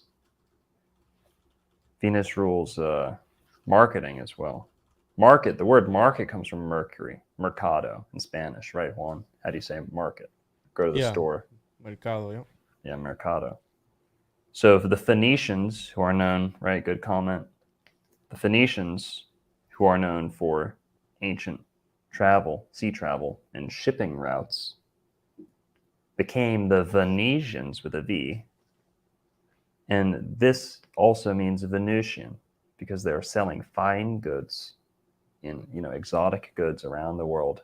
Very, yes, all connects. And Venus rules earth, water, feminine aspects. Inventor, that's a good one. Inventor, thank you. And we have a Venus, Florida too, right? There is a Venus, Florida. There was two. There has been two Venus, Floridas. The first one was part of the. I don't know if it was the first one, but it's the first one to go away. You have, right, the one along the, what's it called? Celestial Railroad. Celestial Railroad. Thank you. Then the Venus today, I think, is in Central Florida, and it's more of like a hippie town, and like I think there's a gay resort there. You the one that you stayed I at wouldn't, that one time, bro? I wouldn't know. The one that you stayed at, yeah, told me about that.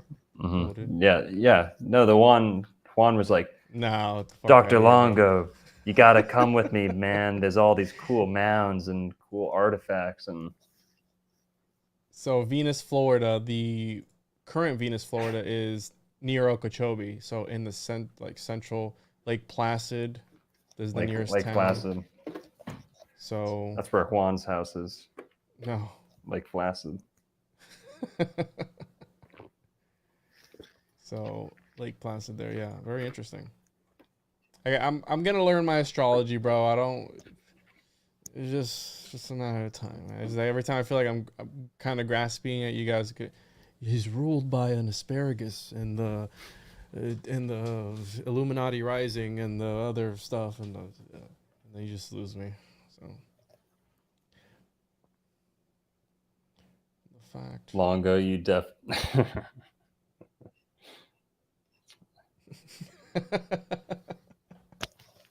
Bro, they don't respect you around here, bro. It's whatever. And then somebody said earlier, I guess Analog went on the higher side chats again and was talking about radium creating underground tunnels or something. I saw the comment earlier. I think it was Slick Dissident that said it. Something about the radium and the tunnels underground.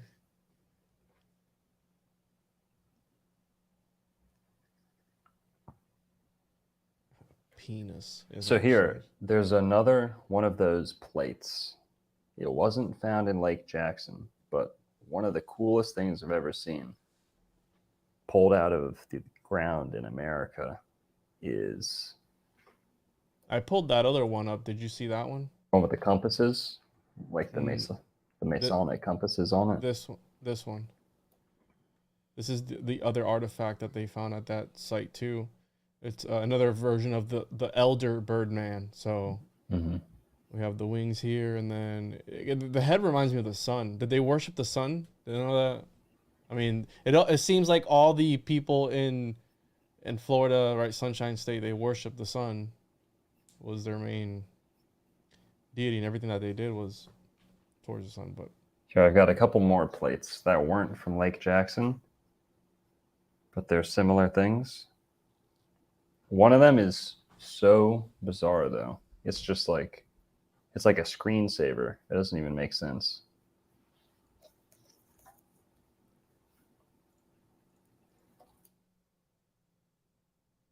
you know how to pull it up, Doc? Look, I have to find it. You said that was found there at that It same wasn't. site? It wasn't found there, but it's like the same culture. Here we go. Okay. Shit's bizarre. What part of Florida? Yeah, I don't think it was Florida. I think it was Tennessee. Oh no. Sorry, it was. It was Mount Royal. Well, this is a Florida show, so if it's not in Florida, then we don't. Good We point. don't want to hear. We don't want Gonna to have hear. to throw it out. Yeah. Yeah, you're gonna have to throw it out, bro. I'm just kidding. Can you bring it up? No, I'm all right.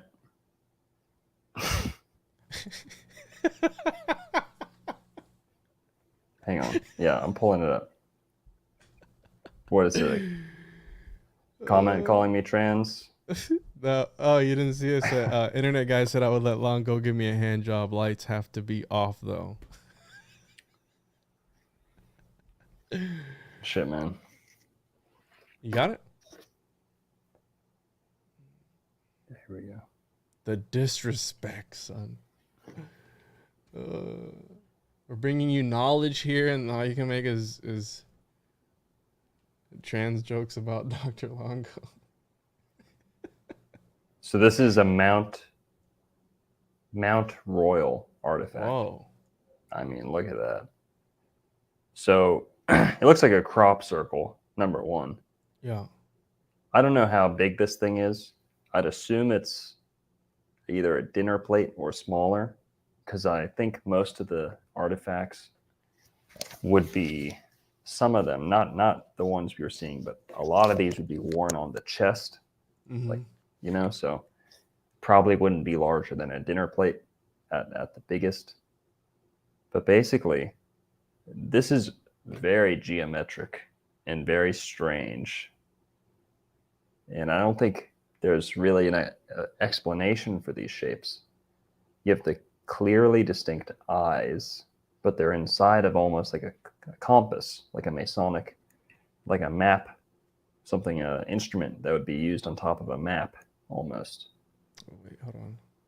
Doesn't drink Bud Light. No, I wasn't that comment that I meant to pull. It was this comment. The sperm and the egg.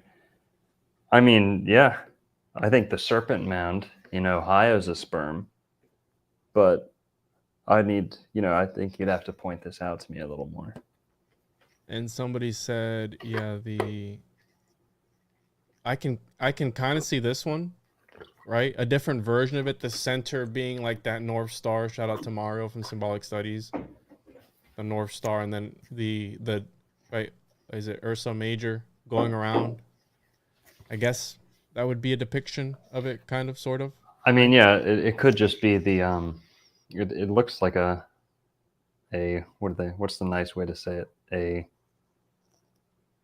What do they call it? The flywheel. The flywheel. It's a swastika, basically. Oh, yeah. Well, it's before, I mean, that thing was perverted by the people, and we know that they do that. They invert and pervert things, but yeah, it was a lot older than, and it makes you wonder why they use that symbol, right? Out of all the things they could. Well, the Mississippian culture here. Let's pull this up. Mississippian gorgets. They were. Whenever I hear you sniffling, I know someone called me gay. No, bro, this guy said I see 4 spliffs. Nice. I gotta stop reading the chat. It's funny. They're hilarious. So, this courgette. And where exactly was that found, bro? Where'd you say that was? Mount Royal. I don't know that off the top of my head, but it is Florida. Mount Royal. Interesting. All right. Archaeological site. Yeah, it was Mount Royal, Florida. Right next to Crescent City. Crescent Lake. Let's see what they have to say, what the mainstream has to say about this. So Chance B. Moore was the guy that, I guess, found that. Here we go. Or Clarence B. Moore. Let's see here. Yeah, I found some information on it. Yeah, I'd never seen that one before. But let's see. There's other ones too, bro. Check this out. Similar to that. Similar to that weird copper plate. Look at that. Let me see. Similar again to that. Oh, yeah. That's another one, yep. That pattern. That's another one. It's just not as good of a picture. That would be as bright green as well. And then zoom in on the next one. On this one? Yeah. That's from the Mount Royal site too? Let me see what it says here. This one says cross and circle motif. So it's part of that. Yes. Now look at how they're all, yes, they're doing another swastika format. Now let me show you this. What animal is this though? Probably a dog, if I had to guess. Well, can you zoom in again? If I had to guess, a dog.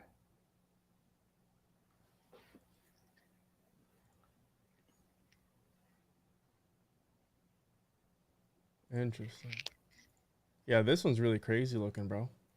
That's Clarence Bloomfield, 1894, fashioned by pre-Columbian Indians of the Mount Royal Archaeological Site in Florida. Someone's saying that's a Yale. Someone's saying a horse, donkey. Yeah, it could be. I'm just guessing. A Yale? Yeah. I don't know what a Yale is. Yale, I'm pretty sure that's where they got the Yale University name from. Slick Dissidents told me about that before. The Yale is... So both these plates have the center. Oh, this thing. I don't think that's a Yale. It's a mythological goat-like beast thing. Mhm. That's a Yale. Okay. Maybe?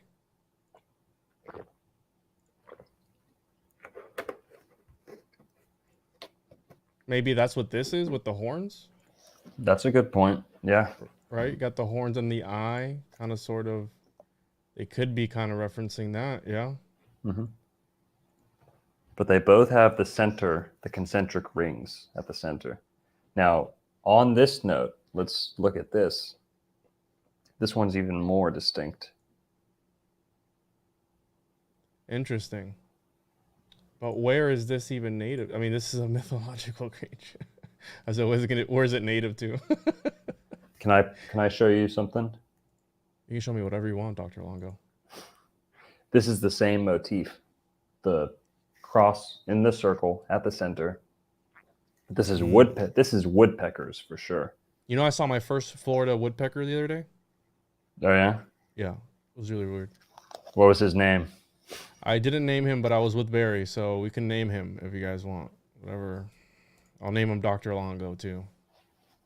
So what the fuck is that noise? I was like, is that a woodpecker? And I look up in the tree, he's like pecking away, dude. It's wild. Sure it wasn't your vibrator? I'm sure it wasn't. I was outside. I wasn't not my and I was with my family. It's disgusting.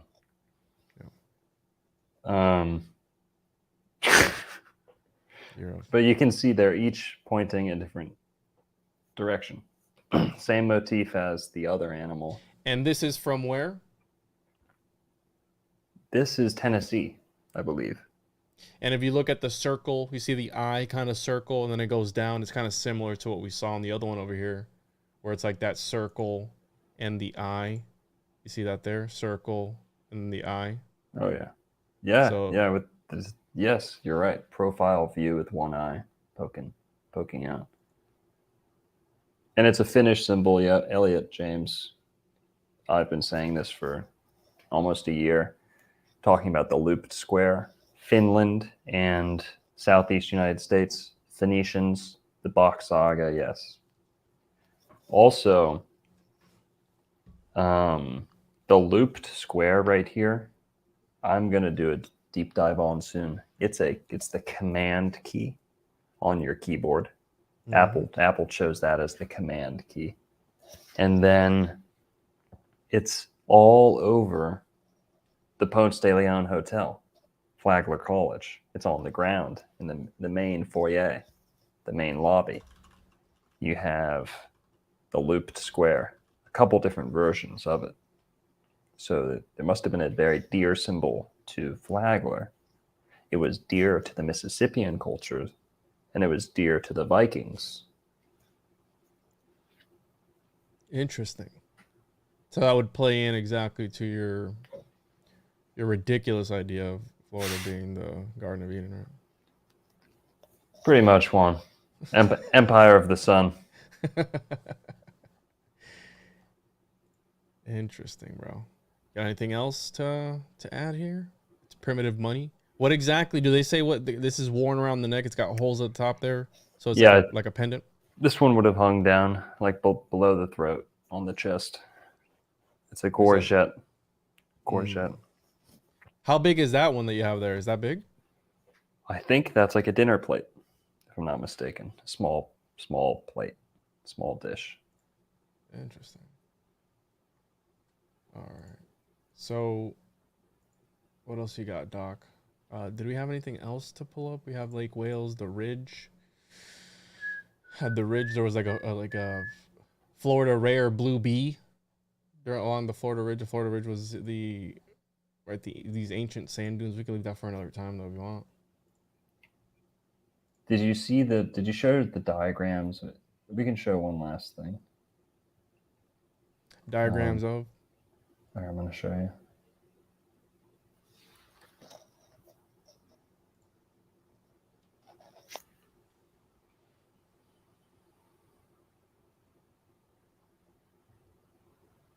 Boom, right here. Oh, yes. So this is, let's just address the whole title of burial mound, because we're going to see here, this is not what these mounds are constructed for. Now, they were used as this eventually. And before the Europeans showed up, they were used as burial sites. But that's not what they were constructed as. As you can see, the cross section from these sites, this is Lake Jackson Mound, if I'm not mistaken. Yeah. Or at least it goes along with the Lake Jackson Mounds. This is representative of, it says, just Eastern North American platform mounds in general. When you examine them, it's almost always a mound at the bottom with another mound on top, a structure at the top platform, and then they just build again right on top of it, build again right on top of it. You can see different levels of soil here. And I think it says somewhere in the Wikipedia, doesn't it, that it's very unique for its soil Yes. characteristics. They had knowledge of, right, geoengineering to a certain extent to make it happen. Right, like they would have layered the earth a specific way and intelligently, not just haphazardly. It wasn't just a refuse pile. So they built this up with an intent, and you can see it actually had log stairs, okay, full staircase going up with a nice structure at the top. And even this representation is probably very crude. It would have been a lot nicer than this. It would have been worthy of a king to live on, you know. But basically, the most important takeaway here is this spot where it shows intrusive burial. So when you hear, you know, my whole giants video with all these mounds, pulling giants' bones out of the mounds, well, even though those were giants, even though that's a pretty cool story, that's not what the mounds were created for.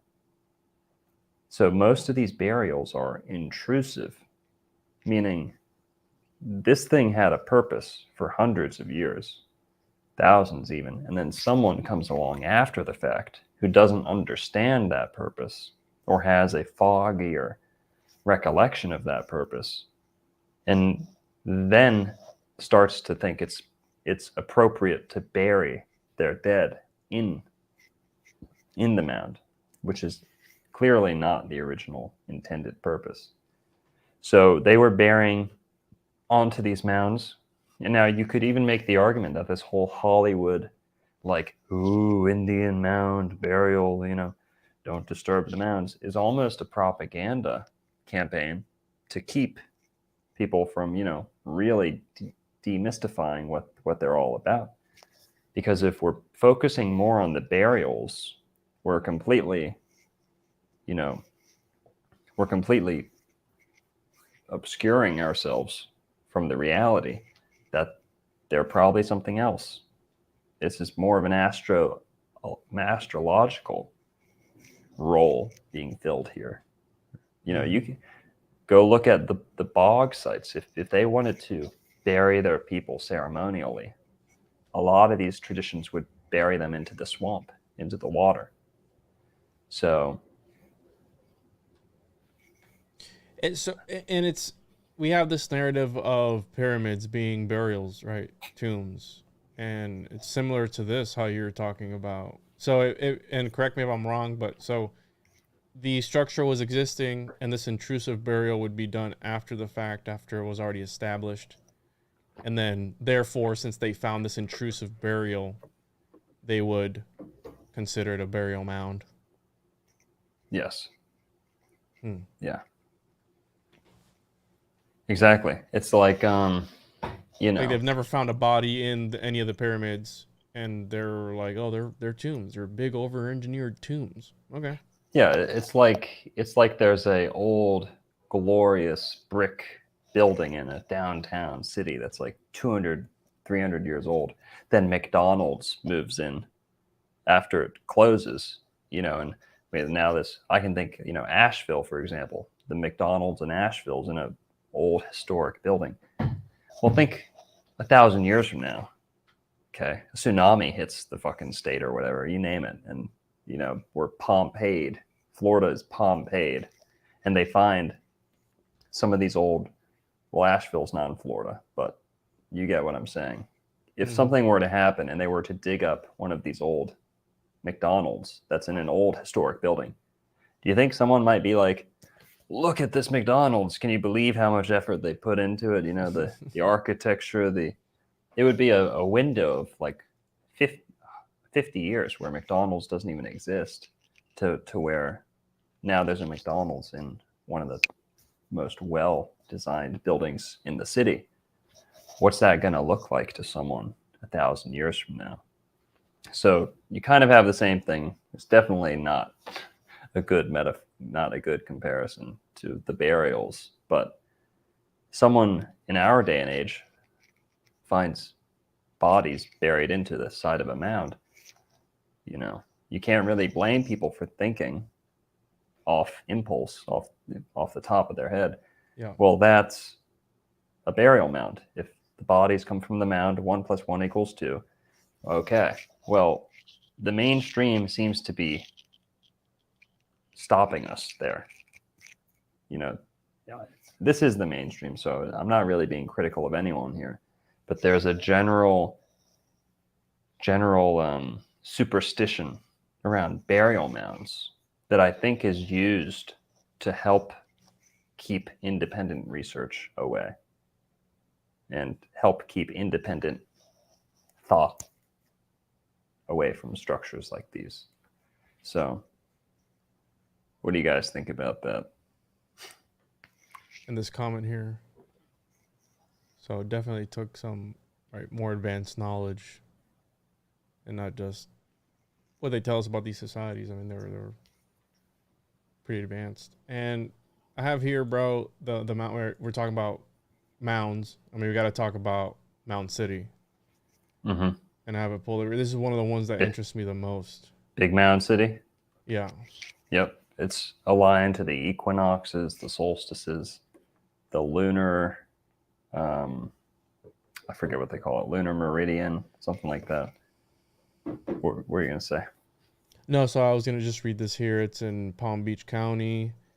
Characteristics, contains large oblong midden mound that is partially enclosed by a semicircular embankment, etc., etc. So in the total, there are 39 known architectural features at Big Mound City, the majority of which were first mapped by Gene Sterling in 1933 to 1934. And we have here, this includes 28 earthen mounds, semicircular, etc., etc. And yeah, you're talking about the astrological alignment of this? Yeah, this is undoubtedly aligned to the equinox, solstice, and what I just said, something like, I think they call the lunar meridian. I'm not sure, but it's a path that the moon makes, a precession. And all of that is plotted out right there in Big Mound City. I'm going to pull up a better picture. Onto the ground. And you can see it from the air in certain spots under certain conditions. Fuck your ass. Big Mound City. So there's a conical mound at each of those little fingertips.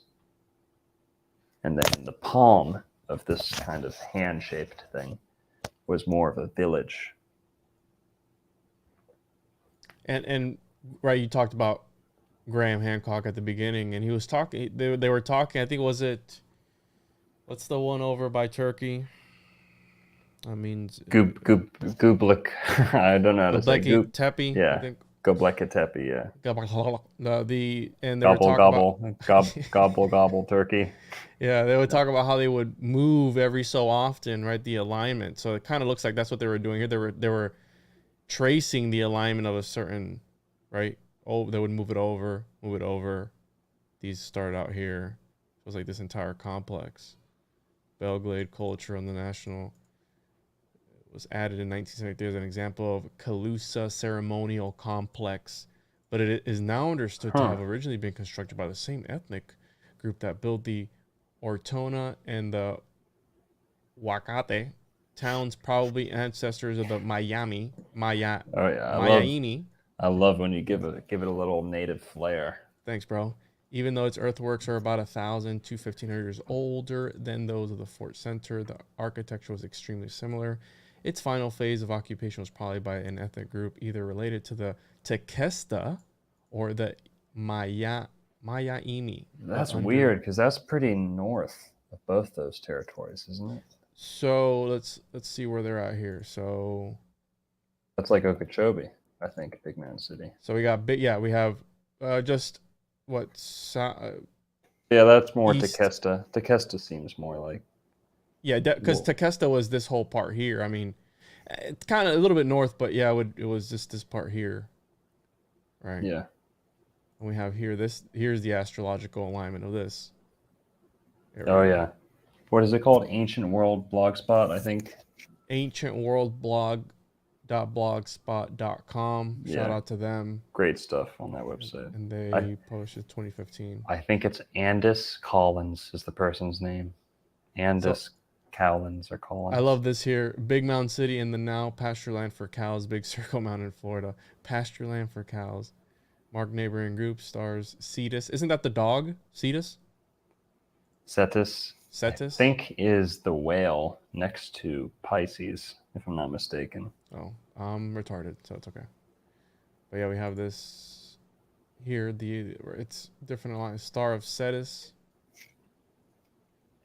Big Let me Mound look it up. City. Big Circle Mounds. They're kind of So similar. so here. You were right, and I was right. Okay, it's like a dog-headed sea monster, but Oh, yeah, okay. Cool. Yeah. I like that. it's like a composite animal creature. Well, what Mind Unveiled would call a chimera created through alchemy. I mean, if you haven't checked out the latest Mind Unveiled video, just check it out. We get into all that, or he gets into all that. So, there's one here, Big Circle Mounds, 15 miles southeast of Clewiston, Florida, and then southeast of Lake Okeechobee. Marked star of, you said Cetus or Cetus? Yeah, Cetus. And then Big Mound City, Florida, 10 miles east of Lake Okeechobee. It's kind of similar. I mean, look, it's not exactly the same, but you see Fort Center site? not on Look. this one. Can you look up Fort Center site? I think this same person covered Fort Center too, but if you just search Fort Center, same type of stuff will come up. Fort Center, Florida. Aerial or whatever. Oh, I'm retarded. There you go. Almost This the one? same thing. Yep. Fort Center site, Southern Florida. Site features are highlighted. 1949 aerial footage. So, yeah. Again, this looks like a phallus there. The tip. Boom. Ridges. So my dude, my computer's actually about to die. Yeah, bro. You want to... Gonna wrap it up? Yeah, we can. Cool, man. We could What do you got Kinda. going on tomorrow? You got something tomorrow? I gotta look at my schedule. I'm like booked. Let me see. Must be nice, bro. Hang on, give me one sec. So yeah, not next week, but the week after we'll do the Occulted Expedition of Florida, and it's quite literally named that.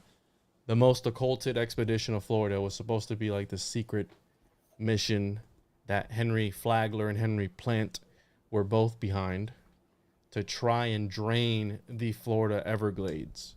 And I have a whole thing on that. I got some old pictures, got some old diary entries, and yeah, bro, it was Moses leading them through the Everglades. So interesting, interesting person, right? Moses, yeah, Yeah, Moses. for real.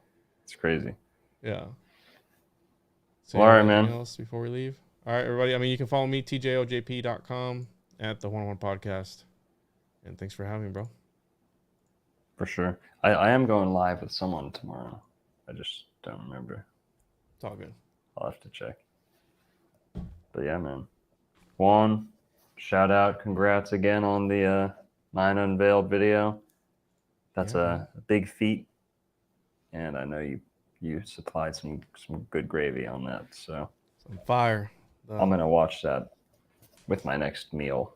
You got to be know. careful, bro. It's very esoteric and occult knowledge. You got to treat it with respect, right? You put some respect on the homunculus name. So, but yeah, dude, appreciate it. For sure. And I'll see you guys next week with Longo and do the wave. All right, y'all. Adios, everyone. Have a good night. Night.